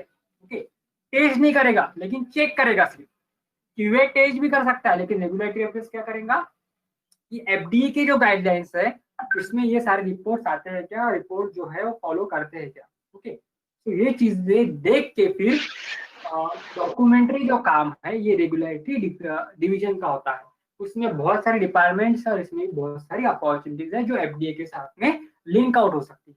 ओके, देन बात आती है यहाँ पे pharmacovigilance and clinical data management में। ओके, गर्ल्स या बॉयज जो है जिनको कोर फार्मा में जाना नहीं है, वो ऑफिस जॉब के तौर पे फार्माकोविजिलेंस और क्लिनिकल डाटा मैनेजमेंट का जॉब कर सकते हैं। ओके, इसके बारे में मैंने शॉर्ट एक रिव्यू दिया है आपको कि पेशेंट को होने वाले एडवर्स ड्रग इंटरेक्शन का डाटा हॉस्पिटल से आपको भेजा जाता है और आपको केस टू केस स्टडी उसकी जो है ADR रिपोर्ट हुए नहीं, ADR अगर रिपोर्ट हुए तो उनकी रेंज कितनी है। ओके, अगर किसी ड्रग से नौसिया हो रहा है तो नौसिया का स्ट्रेंथ है जो उसको कितने अमाउंट में नौसिया हो रहा है, अमाउंट मतलब ज्यादा सीवियर नौसिया है, ज्यादा सीवियर हेडेक है या कम है, कितने देर तक रह रहा है, ये सारी चीजें जो है ये बैठे बैठे इनका डाटा बनाना, रिव्यू करना, that is the work of pharmacovigilance. Okay, and clinical data management. Okay, तो इसमें भी आप अगर अपना टैलेंट अगर अच्छे से शो करते हो तो TCS जैसी कंपनी, कॉग्निजेंट जैसी कंपनी आपको हायर करती है। बैंगलोर में भी आपको बहुत ज्यादा जॉब अपॉर्चुनिटीज है, इन कंपनीज है, तो बहुत सारी आउटसाइडर जो कंपनी है अपने कंट्री से बाहर, वो सारी इंटरनेशनल कंपनी डाटा बनाने के लिए, टेस्टिंग के लिए PV जो कंपनी जैसे TCS जो IT कंपनीज है उनको वही डाटा देती है और ये डाटा रिव्यू करने का काम फिर ये TCS और कॉग्निजेंट जैसी कंपनी अपने लेवल पे करती है। ओके, जो फार्मासिस्ट को हायर करती है क्योंकि तुम्हें पता होता है कि एग्जैक्टली ये चीज क्या है। Okay, then third one job is of the medical coding. ज्यादा पैकेजेस इसमें नहीं है, लेकिन आप देखोगे कि हमारे महाराष्ट्र में औरंगाबाद में गिब्स जैसी कंपनी है, ये मेडिकल कोडिंग का काम करती है। मेडिकल कोडिंग का काम मतलब ये है कि एक आधे पेशेंट को अगर एडवर्स इफेक्ट अगर हो रहे हैं, ओके, सो उस एडवर्स इफेक्ट को लिखने का काम कैसे, उस एडवर्स इफेक्ट से नाम से उसको नहीं लिखना है, जो सिम्टम्स जो ADR उसको दिख रहे हैं, एडवर्स इंटरेक्शंस को दिख रहे हैं, उसको क्या करना, उसका ADR एक कोड में जनरेट करना होता है हमें, क्योंकि इतना सारा लिखना पॉसिबल नहीं है। तो उनका क्या किया मैंने, एडीआर एक कोड में जनरेट कर लिया। For example 1 2 3 4 is the code for the vomiting और नाउसिया। ओके, इस कोड को मैं क्या करूंगा, फिर पीवी कंपनी को भेजूंगा। ओके, फिर पीवी कंपनी अपना काम वहां पे करेंगी। Okay, so that is the field of medical coding, जिसमें भी आप जो करियर है आप कर सकते हो। Okay, job for the M pharmacy हमने पहले डिस्कस किया है, medicinal chemistry, pharmaceutics, pharmaceutical analysis, research and development कि आप प्रोडक्ट की प्रोडक्टिविटी को कैसे बढ़ा सकते हो। फॉर्मुलेशन आपके पास में सिरप है तो उसमें आप सेम कंटेंट है आपके पास में, फिर आप क्या क्या चेंजेस करके फॉर्मुलेशन में क्या क्या चेंजेस करके आप प्रोडक्ट को और ज्यादा बेटर तरीके से वहां पे बोल सकते हो। That is the work of formulation and development. Okay, तो बहुत सारे जो जॉब अपॉर्चुनिटीज आपको रहेंगे। ओके, देन हम डायरेक्टली यहाँ पे आते हैं। Okay, after the your B pharmacy. Okay, अब आते हैं आप ड्रग इंस्पेक्टर पे। ड्रग इंस्पेक्टर सुनने में ही बहुत अच्छा लगता है हमें। ओके, लेकिन the basic qualification of your drug inspector after B pharmacy or after your M pharmacy, if you are doing your M pharmacy, so it must be in your microbiology or it must be in the pharmacology or clinical pharmacy. Okay, अगर आपने PG किया है या आपका B pharma है तो कम से कम आपको 18 मंथ्स का अब ड्रग इंस्पेक्टर की एग्जाम होती है, Maharashtra public service commission, okay, या फिर यूपीएससी लेवल की वो एग्जाम होती है। ओके, आप उसको इजीली क्रैक कर सकते हो अगर 4 साल का आपका सिलेबस अगर अच्छे से प्रिपेयर है तो आप उस एग्जाम को दे सकते हो। ओके, फिर इसके साथ में क्या होना है कि मुझे 18 मंथ्स का मिनिमम एक्सपीरियंस होना चाहिए। किस चीज का, तो 18 मंथ्स का या फिर मिनिमम एक्सपीरियंस शेड्यूल सी के ड्रग्स, ओके, उसके टेस्टिंग का या उसकी मैन्युफैक्चरिंग का मुझे एक्सपीरियंस होना चाहिए मिनिमम 18 मंथ्स। ओके, अब शेड्यूल सी में कौन से ड्रग्स आते हैं, तो शेड्यूल सी में आते हैं biological serum, vaccine. Okay, so again biological product आप शेड्यूल सी सर्च करके आप देख सकते हो कि शेड्यूल सी में कौन से ड्रग्स आते हैं। वैक्सीन जैसे मैंने बोला, सीरम जो बोला, इनके टेस्टिंग का या फिर मैं बोलूंगा कि इनके मैन्युफैक्चरिंग का आपको एक्सपीरियंस अगर मिनिमम 18 मंथ्स का है तो आप एग्जाम दे सकते हो। ओके, और आपको हायर करना है या नहीं करना है वो आपको एग्जाम क्रैक करने के बाद में जो इंटरव्यू होगा उसमें डिसाइड किया जाएगा। ओके, मोस्ट इंपॉर्टेंट पॉइंट है कि आपको अगर 3 साल का एक्सपीरियंस है तो आपका प्रेफरेंस डेफिनेटली ज्यादा होगा क्योंकि आपका 3 साल का एक्सपीरियंस इन पर्टिकुलर फील्ड में किया गया है। ओके, सो शेड्यूल सी का आपको एक्सपीरियंस होना चाहिए। ओके, इसके अलावा इंडियन फार्माकोपिया में कुछ जगह निकलती है जहाँ पे आप अप्लाई कर सकते हो। इसके अलावा गवर्नमेंट के फॉरेंसिक लैब में अप्लाई कर सकते हो। इसके अलावा गवर्नमेंट एनालिस्ट करके आप अप्लाई कर सकते हो। अगर आपने फार्मा ट्यूटर पे अगर लिंक किया है तो सारी चीजें आपको पता चल जाए। ओके, इसके अलावा हॉस्पिटल फार्मासिस्ट जो है आप अप्लाई कर सकते हो वहां पे। अब हॉस्पिटल फार्मासिस्ट के लिए एग्जाम निकलती है, फॉर एग्जाम्पल हेल्थ डिपार्टमेंट की रिक्रूटमेंट निकलती है स्टेट बेसिस पे, क्योंकि यहाँ पे डिस्ट्रिक्ट लेवल के बेसिस पे स्टेट गवर्नमेंट निकालता है। तो फार्मासिस्ट की एग्जाम होती है, ओके, नियर अबाउट 100 मार्क्स की, 200 मार्क्स की जो भी है, आप वहाँ पे एग्जाम्स दो। अगर आपने क्वालिफाई किया, ओके, तो आपकी अपॉइंटमेंट होती है। नियर अबाउट 25,000 आपकी सैलरी आपको मिलती है गवर्नमेंट की। Okay, that is the most important thing. इसके बाद में आप ESIC नाम की ESIC pharmacist, okay, ESIC pharmacist की एग्जाम आप वहाँ पे दे सकते हो। ओके, उसके अलावा मिलिट्री में भी आप अगर आपको जाना है तो भी CRPF के बेसिस पे भी वहाँ पे फार्मेसी के एग्जाम्स कुछ निकलती है, आप देख सकते हो। रेलवे और जिला परिषद के फार्मासिस्ट की भी आप एग्जाम निकलती है, उसको भी आप दे सकते हो। ओके, उस हिसाब से आपकी पोस्टिंग जो है वहाँ पे की जाएगी। Okay, now most important point is that कि आफ्टर योर बी फार्मेसी आप फार्म डी के तरफ जा सकते हो। Okay, pharm D 4th year में 6 साल का फार्मेसी होता है, तो आफ्टर बी फार्मेसी आपको 4th ईयर में उसकी एडमिशन मिलती है। लेकिन अभी गवर्नमेंट अमरावती और गवर्नमेंट औरंगाबाद में शायद से अभी आप चेकआउट कर लो, बी फार्म फाइनल को मना किया है एंटर होने के लिए। ओके, अब ये फार्म डी क्या है कि pharm D doctor of pharmacy 6 साल का कोर्स होता है। आफ्टर फार्म डी आपकी अपॉइंटमेंट कहाँ होती है कि आपकी अपॉइंटमेंट जो होती है वो हायर हॉस्पिटल्स में, सच एज लता मंगेशकर जैसे हॉस्पिटल जो है पुणे में, ओके, दीनानाथ मंगेशकर जैसे हॉस्पिटल्स है और ज्यादा जो रेप्यूटेड हॉस्पिटल है वहाँ पे आपकी अपॉइंटमेंट होती है, ओके। अब वहाँ पे आपको जॉब लगने के बाद में क्या है कि बड़े बड़े जो डॉक्टर्स होंगे जो फॉरेनर्स है, ओके, वो आपको कम्युनिकेट करेंगे कि ये ड्रग का एडवर्स इफेक्ट हो रहा है तो मुझे क्या करना चाहिए उसके ऊपर में, एडवर्स इफेक्ट के बारे में आपको रिपोर्ट करेंगे और आपको उनको सजेशन देना है, ओके। यानी हमारा एम था कि हमें ड्रग को प्रिस्क्राइब करना है या कितने डोज में प्रिस्क्राइब करना है, ये हमारा अधिकार है एक्चुअली, ओके। तो ये जो टेंडेंसी है आपको, अगर फैमिली फील्ड अगर अच्छा डेवलप होता है, अभी तो डेवलपिंग में है, अगर अच्छा डेवलप हुआ तो फिर आपको करियर के लिए जो है खुद को डॉक्टर समझने में आपको तकलीफ नहीं जाएगी।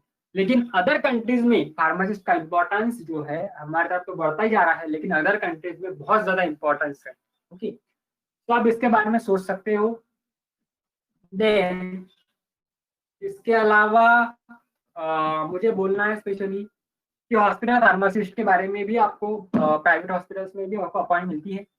अब इसके अलावा आपको सोचना है कि मुझे होलसेल मेडिकल डालना है, रिटेल शॉप मुझे डालना है, तो रिटेल शॉप भी डालना है तो आपको एक चीजें बहुत पता होनी चाहिए कि आप कोई मेडिकल का एक्सपीरियंस गेन करो और वहाँ पे 1 महीना 2 महीना निकालो, कैसा डाटा मेंटेन करता है वो सोचो समझो, उसके बाद में किसी बिजनेस में आपको नहीं एंटर करना चाहिए, ओके। इसके अलावा कोई बीफार्म करके कोई इंडस्ट्री में अगर जाता है और खुद के कंपनी का या खुद के कंपनी के मार्केटिंग के बारे में अगर सोचता है, बिजनेस के बारे में, तो that is well and better, ठीक। इसका मतलब एंटरप्रेन्योर अगर कोई खुद को बनाएगा, कोई किसी को किसके अंडर काम नहीं करना है, लेकिन एक्सपीरियंस तो आपको लेना है, इतना तो आप ख्याल में रखो, ओके। और फिर वो खुद का मैन्युफैक्चरिंग यूनिट भी आगे चल के डेवलप कर सकता है, ओके। तो रिटेल में जाओ, होलसेल में जाओ, आपको खुद को जो है डेवलपमेंट आपकी करना है, ओके। इसके अलावा देखो रेलवे में जॉब्स है, मीन्स ये अदर कॉम्पिटिटिव एग्जामिनेशन है, पुलिस डिपार्टमेंट, टेलीकॉम जॉब्स और पोस्टल में भी जॉब्स है आपके लिए। लेकिन इसके लिए जो है आप सेकंड या थर्ड ईयर से आपकी तैयारी होनी चाहिए और बेटर है कोई भी कॉम्पिटिटिव एग्जाम्स को आपको अगर फेस करना है तो मोस्ट इम्पोर्टेंट पॉइंट है कि कॉम्पिटिटिव एग्जाम्स के प्रीवियस पेपर्स आप एनालाइज करो। सबसे इम्पोर्टेंट बात आपको वही गाइड करेगी कि क्वेश्चन कैसे आ सकते हैं, okay. So that is some important what we can say pharma tutor, okay. It provide you the job alertness regarding the various vacancies, okay. So आप इसको भी देख सकते हो एक बार, ओके। टीचिंग के बारे में मैंने बोला कि lecture, assistant professor, associate professor, then university professor, dean, यहाँ तक आप जा सकते हो, okay. So my final concern will be invest time in the productive stuff. Okay. Then it's never too late to start all over again. कभी भी आपको कोई भी चीज, अगर आप कोई चीज से डिप्रेस अगर हो तो आपको नए से आप वो चीज अपने आप से शुरू कर सकते हो, ओके। लेकिन पॉजिटिव थिंकिंग उसके लिए आपकी होनी चाहिए, ओके। एक बात मैं बहुत क्लियर करना चाहता हूँ कि ये जो स्लाइड है ये मेरी डाउनलोडेड स्लाइड है, लेकिन इंफॉर्मेटिव ये स्लाइड थी इसीलिए मैंने आपको इसके साथ में शेयर किया है, ओके। सो एक बात मैं फिर से बोलूंगा, आपको फार्मेसी में करियर डेवलप करना है, आप चाहे कोई फील्ड में जाओ, लेकिन पहले एक्सपीरियंस लो 2 साल का, उसके बाद में सोचो कि आपको क्या करना है। लेकिन एक्सपीरियंस फुकट आपको कोई भी वहां पे जॉब नहीं देगा जब तक कि आप खुद का एक्सपीरियंस डेवलप नहीं करते, तब तक कि खुद के स्किल डेवलप नहीं करते तब तक कि आपको डिमांड नहीं है। और एक बार आपकी डिमांड अगर बढ़ी तो आपको उसको मेंटेन भी आगे चलते करना है, okay. That is the most important point, okay. So Adarsh, hand over to you, अगर कोई क्वेश्चन है तो कन्वे आप कर सकते हो। Yes, sir. Yes, sir. Sure. Vedika, you can. Thank you so much, sir, for your valuable information regarding the career opportunities in pharmacy. I hope all the students are much aware about this, and thank you again. Now we have a question and answer session. So I would like to call Sarang Lokhande to conduct this question and answer session. Sarang, over to you. Hello, am I audible? Yes, you are audible, sir. Yes, yes. At first, thanks a lot, Professor Guldhane sir, for this wonderful and knowledgeable session. And I'm also thankful to Vedika Sarode ma'am for hand over me this question and answer session. Hello friends, I'm Sarang Lokhande from organizing team. So we just Guldhane sir just conclude their session. So it's our time to move towards question and answer session. If anyone from participants have queries, please mention your queries in the chat box. Or if you direct want to interact with Professor Guldhane sir, mention your name in chat box. Just wait for a while, Sarang. Yes, sir.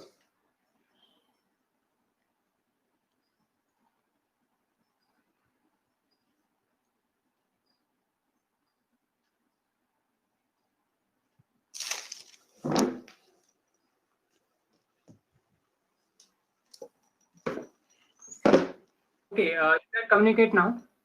Yes, sir. Sir, there is a question from Sakshi Khat. She has a Okay. question. What is the syllabus for GPAT and other competitive exam? Is it based on BFAM syllabus or any other? Okay. Sakshi, Yes. actually, if she is there, she want to interact with me. Sakshi, you can directly interact with me. by Yes, using sir, your- I'm here. Okay Sakshi, listen, कोई भी Yes, sir. Competitive exam अगर आपको देना है तो मैंने पहले ही बोला कि आपको प्रीवियस जो पेपर्स है वो आपको निकालना है. ओके, अब जीपैट जो एग्जामिनेशन है, ये जीपैट की एग्जामिनेशन आपके 4 साल का जो सिलेबस है पूरा, ओके, बीफार्म के 4 साल का सिलेबस, इस पे पूरा सिलेबस इसमें इंक्लूडेड है. ओके, आपके जीपैट एग्जामिनेशन में.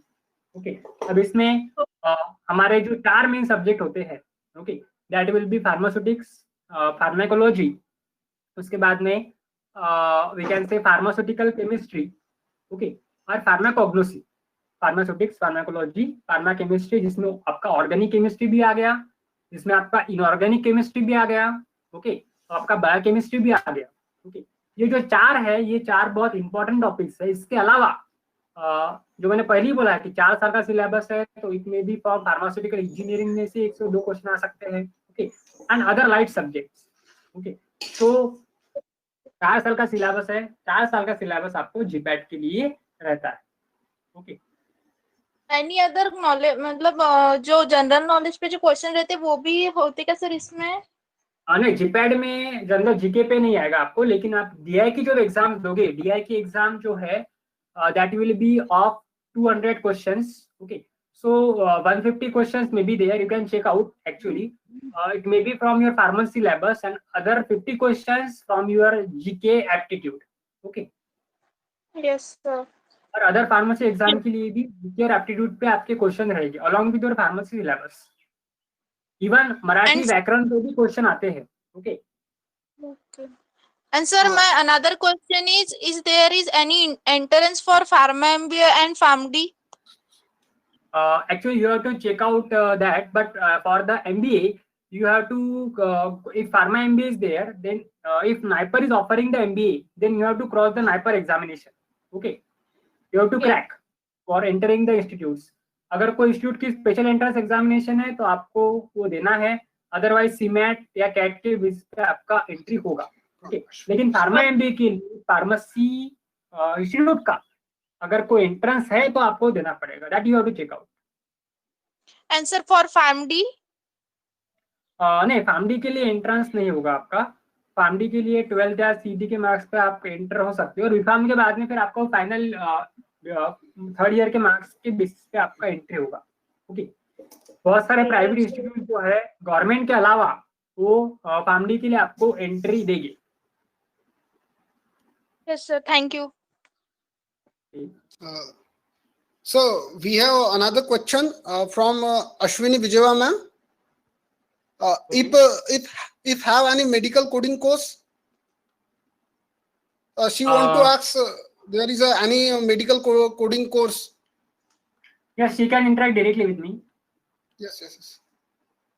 Ashwini ma'am, you can interact directly with sir. Hello. Okay, yes. Sir miss जो कोडिंग के जो कोर्स होते हैं वो यूनिवर्सिटी में होते हैं। हेलो। मेडिकल कोडिंग में हमें 2-4 महीने की एक्चुअली ट्रेनिंग दी जाती है। ओके, जो मेडिकल कोडिंग में आपको जाना है, जिस कंपनी में आपको जाना है, आप आपका माइक आप अनम्यूट कर सकते हो। You may mute your mic. Okay, so medical coding में एक्चुअली हमें गिब्स जैसे अगर कंपनी है जो औरंगाबाद में है, तो वहाँ पे अगर आप जाते हो तो आपको वहाँ पे ट्रेनिंग सेशंस होता है एक्चुअली। ओके, उस ट्रेनिंग पीरियड में आपको मेडिकल कोडिंग की सारी इंफॉर्मेशन आपको दी जाएगी। ओके, एंड देन आपको जो है एक्चुअल मेडिकल कोडिंग में आपको रिक्रूट वहाँ पे किया जाएगा। ओके, मेडिकल कोडिंग के लिए ऐसा कोई स्पेशल कोर्स जो है नहीं है। Okay, okay sir. Thanks, Thank you. Ashwini ma'am, and thanks, Professor Guldani sir. So we have a question from Vedika ma'am. Hello. Yeah. We have a question from Vedika Sarode ma'am. Ma'am, you directly interact with sir. Okay. Sir, we all know about the current pandemic situation. So I want to know that how affect the job. problematic to ask the question, then maybe I convey to Sarang, then he can convey to me. No, sir, I am able to convey you. Okay.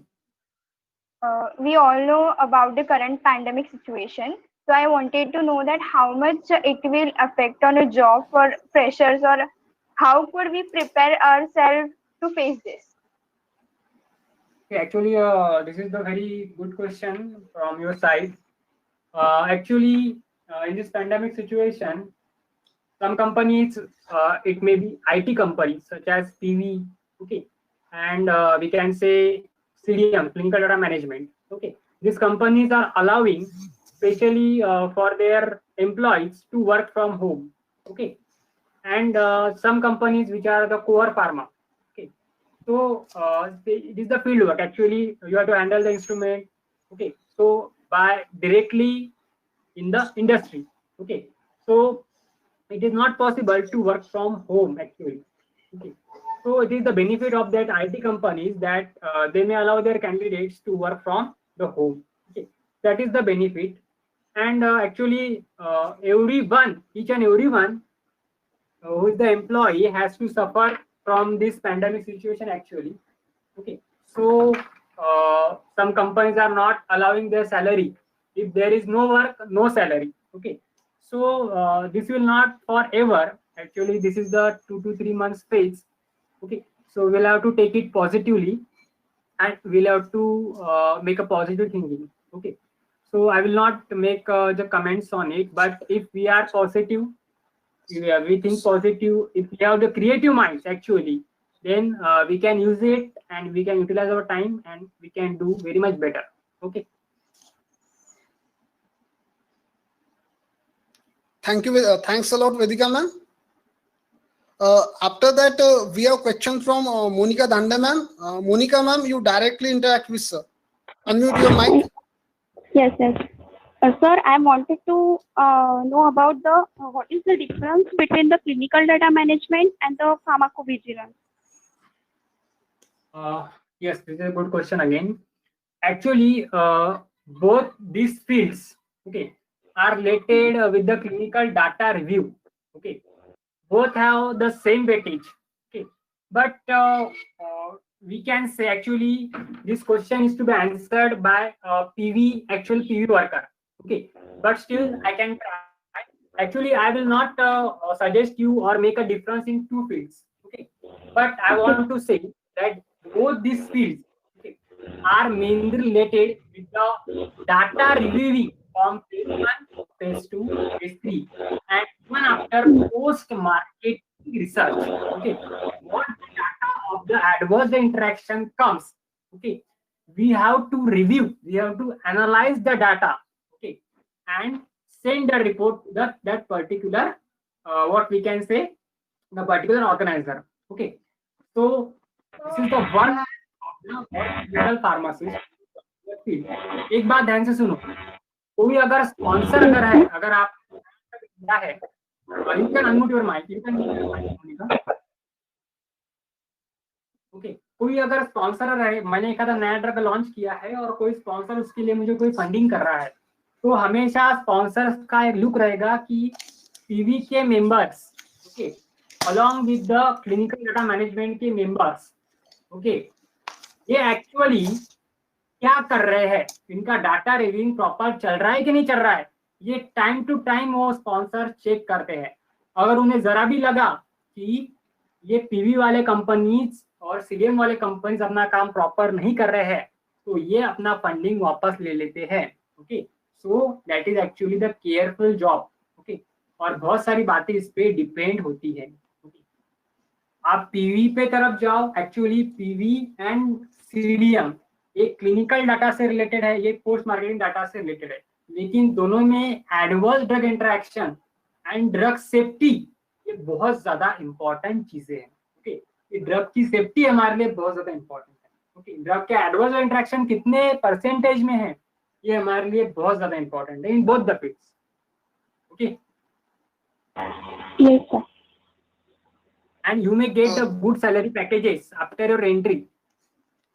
Okay, starting maybe from 1.8 or 2, but after you are showing your talent, you may also work from your home also. Okay, if you have just stayed 2 or 3 years in that particular company, then you can switch your job, you can enter to another company, demand for the higher packages. Okay, but you have to take the experience for 1 to 2 years in that particular field.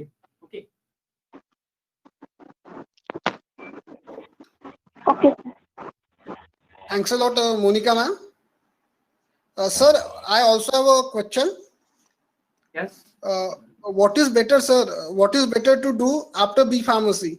Is it Yum Farm or PharmD? This is a question from whom? Sir, it's from my side. Okay. Actually, Yum Farm, I will suggest Yum Farm. Actually, look, I have taken this session especially that the fields and careers are more. Okay.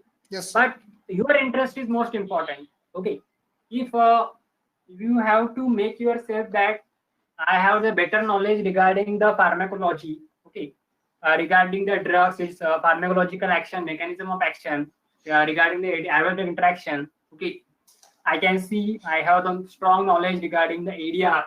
Okay, so you may go for the PharmD. Actually, I think last 2 years or 3 years before, the first batch from the PharmD came out. Okay, and we all are thinking and that what will be the opportunities for that first batch actually.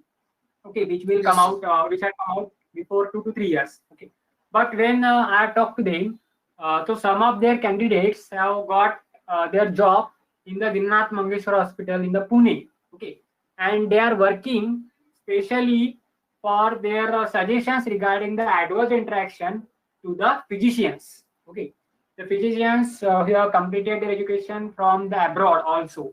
Okay, so they have to report the area to that physician, and they will ask if there any problem. Okay, so that PharmD field is growing, and MPharm field. So you have better choices for the MPharm. You can do the PG and any one of this particular field and pharmacy field, and you have to appear for the job.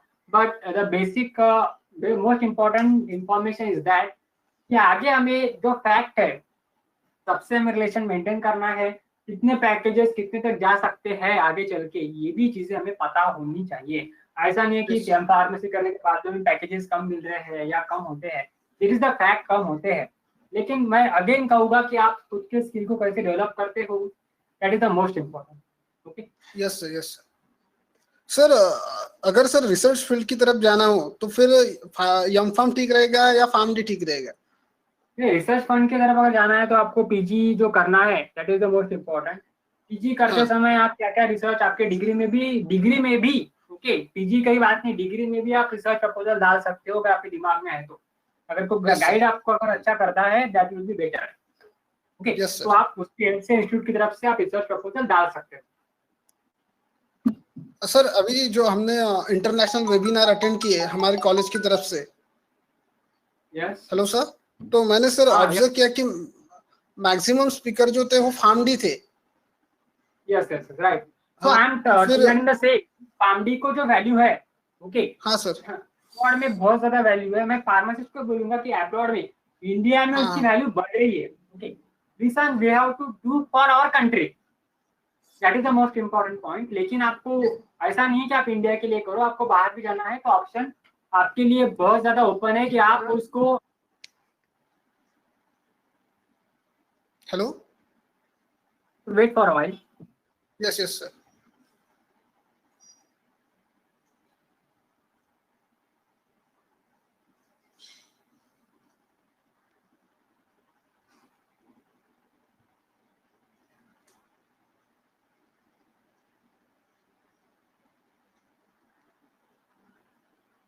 You agree with my point कि family को अभी value abroad में है तो हमारे इधर भी आने को उसको टाइम लगेगा अभी। Okay, yes sir, again yes yes, thanks a lot sir. So Okay. then we have question from Dhanashri Sarwan. Dhanashri, Yeah. you directly interact with sir.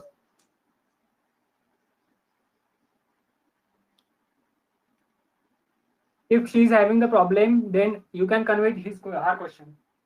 Yes sir, yes sir.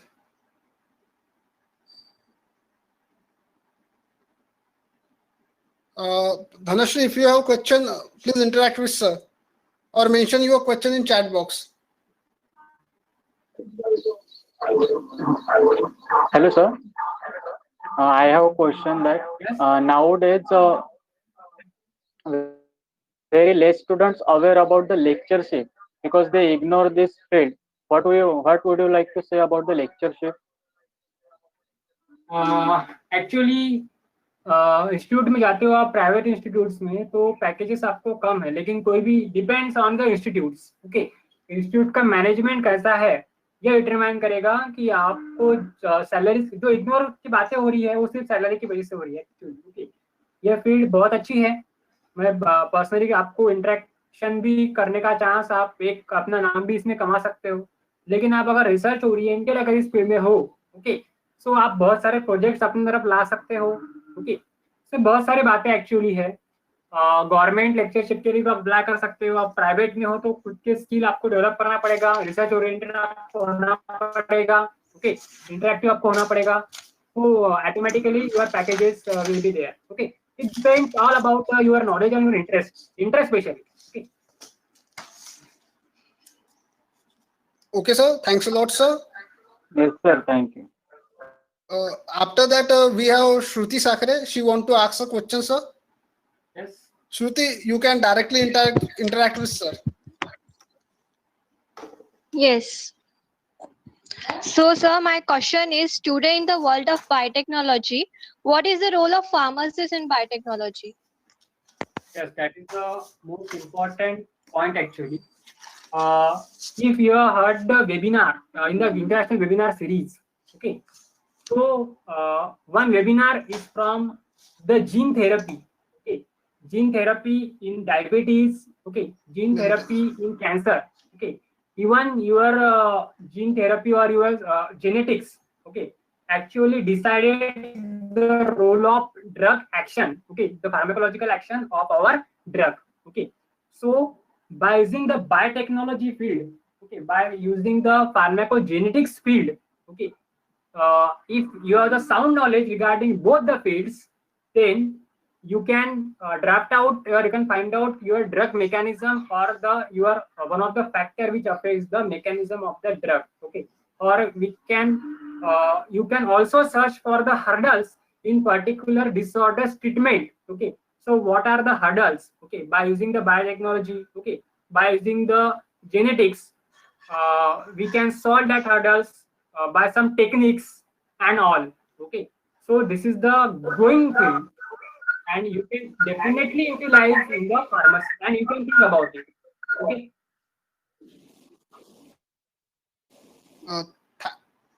Thanks a lot sir. So we have last question. We have last question from Bhageshri Sakote. Bhageshri, you can directly interact with sir. Hello. Hello, you are audible. Good afternoon, sir. Good afternoon, Bhageshwari. Sir, my question is how to make a drug patent. What is the procedure for it? Yes, As you have to a file. pharmacist. Yes, sir. But before filing the patent, you have to do the innovative work first. Okay. And then there is the application for filing the patent, actually to the patent office in India. Okay. So there will be the application form for the patentee. Okay. So after your invention, you have to, there are some phases to file the patent actually. Okay. So after filling that particular form, you have to apply for the patent office. Okay. And then they will decide, they will comment on your innovations. Okay. And there are many comments from the for your innovation. Okay. So after the filing your patent, there may be also some comments. Okay. So that comments and your work will determine your patent filing process. Okay. So there is a procedure, one particular phases for filing your patent, the patent office. Okay. So it all deals with the intellectual property rights, IPR we can say. So you in the IPR you may get the procedure to file the patent. Okay, if you look for the intellectual property right, actually it is the patent or copyright, both are the intellectual property right. But before that, you have to do the intellectual process first. Okay, so if you have that much caliber, you have that much work, then definitely you can apply for filing your patent. Okay. Okay. Thank you, sir. Thanks a lot, sir. This was our last question. I'm very, very thankful to Professor Gullane, sir, for this meaningful interaction, this meaningful question and answer session. I hope all the attendees are satisfied from our Q&A session. I'm also thankful to organizing team for giving me this wonderful opportunity for a Q&A session. I want to say something. Yes, sir. Actually, I'm very thankful to others and his team members for organizing this session for me. Actually, this session was designed. Actually, the PPT was actually downloaded, not informative. That's why I presented it. Actually, I want to interact especially with the second year peoples. So I think from last 1 year, when they have entered in this BPharm first year, I have not interacted with them. Okay, I think 1 or 2 lectures was there with me. Okay, so I want to make you aware that you may contact with me or you may interact with me at any time. Okay, third and final year people are always going to interact with me, but second year people are new to me. Okay, I don't know whether what they think about me, but the most important point is that you can make your proper communication and interaction with me. Okay, so hope so. This session will be very important to you for your upcoming career. And the most important point is that we are not going to provide any e-certificate to you. Okay, and I really don't think so. Okay, but you have created the feedback link. Okay, if you think that the seminar was little bit or very useful to you, okay, so you can, it is not very compulsory to you, you can fill the feedback, okay, by which may be shared by others. Okay, so I will get some suggestions from you. Okay, I will get your opinions regarding my sessions. Okay, my interaction with me. Okay, what are your opinions? Okay, so it is not compulsory that you will not get the certificate, but if you think little bit, so you can fill the feedback section, and there will be, I think, one line from the others point of view, what will be your suggestion in 2 lines, or what will be your response actually regarding the session in 2 lines. Okay, so that must be fulfilled by you. Okay, if you are going to fill the feedback form. Okay, thank you for other team members for organizing this session. Thanks a lot sir. ये हमारा सौभाग्य है sir कि आप हमें आज उपलब्ध हुए और बहुत ही अच्छा आपने मार्गदर्शन किया. इसके बाद मैं श्रुति साखरे को आमंत्रित करना चाहूंगा हमारे आखिरी प्रोग्राम के लिए, that is vote of thanks. लेकिन एक बात मैं कहना चाहूंगा, श्रुति, am I audible to you? Yes, sir. You got satisfied with the answer? Yes, sir. Actually, biotechnology is a recent emerging field, okay? And you can view the many articles which will be the co-link between the biotechnology and the pharmaceutical field, okay? So that will be the current emerging trend, okay? So you may refer the journals, you may refer the articles that will link your drugs along with your biotechnology, okay? Okay, sir. Thank you, sir. So here we came. So, vote of thanks. Good afternoon, everyone. Here we came to an end of very engaging and very fascinating live interactive session. I, Shruti Sakre, on the behalf of organizer team and participants, want to express my gratitude towards our speaker, Professor Chaitanya Gulane, sir, to spare his time from his busy schedule. Sir, you have enlightened us by thoughtful and provoking ideas on the topic career opportunities of pharmacy. Sir, we assure you that this information will surely gonna help our budding pharmacists to develop their successful career. I am very glad and very thankful for the participants for their valuable presence and support, which is highly appreciated. Now, last but not least, I want to thank organizer team, which includes Adarsh Durge sir, Vedika Sarode ma'am, Dhanashri Sarwant ma'am, Sarang Lokhande sir, for making this event a great success. Once again, thank you everyone and have a wonderful day ahead.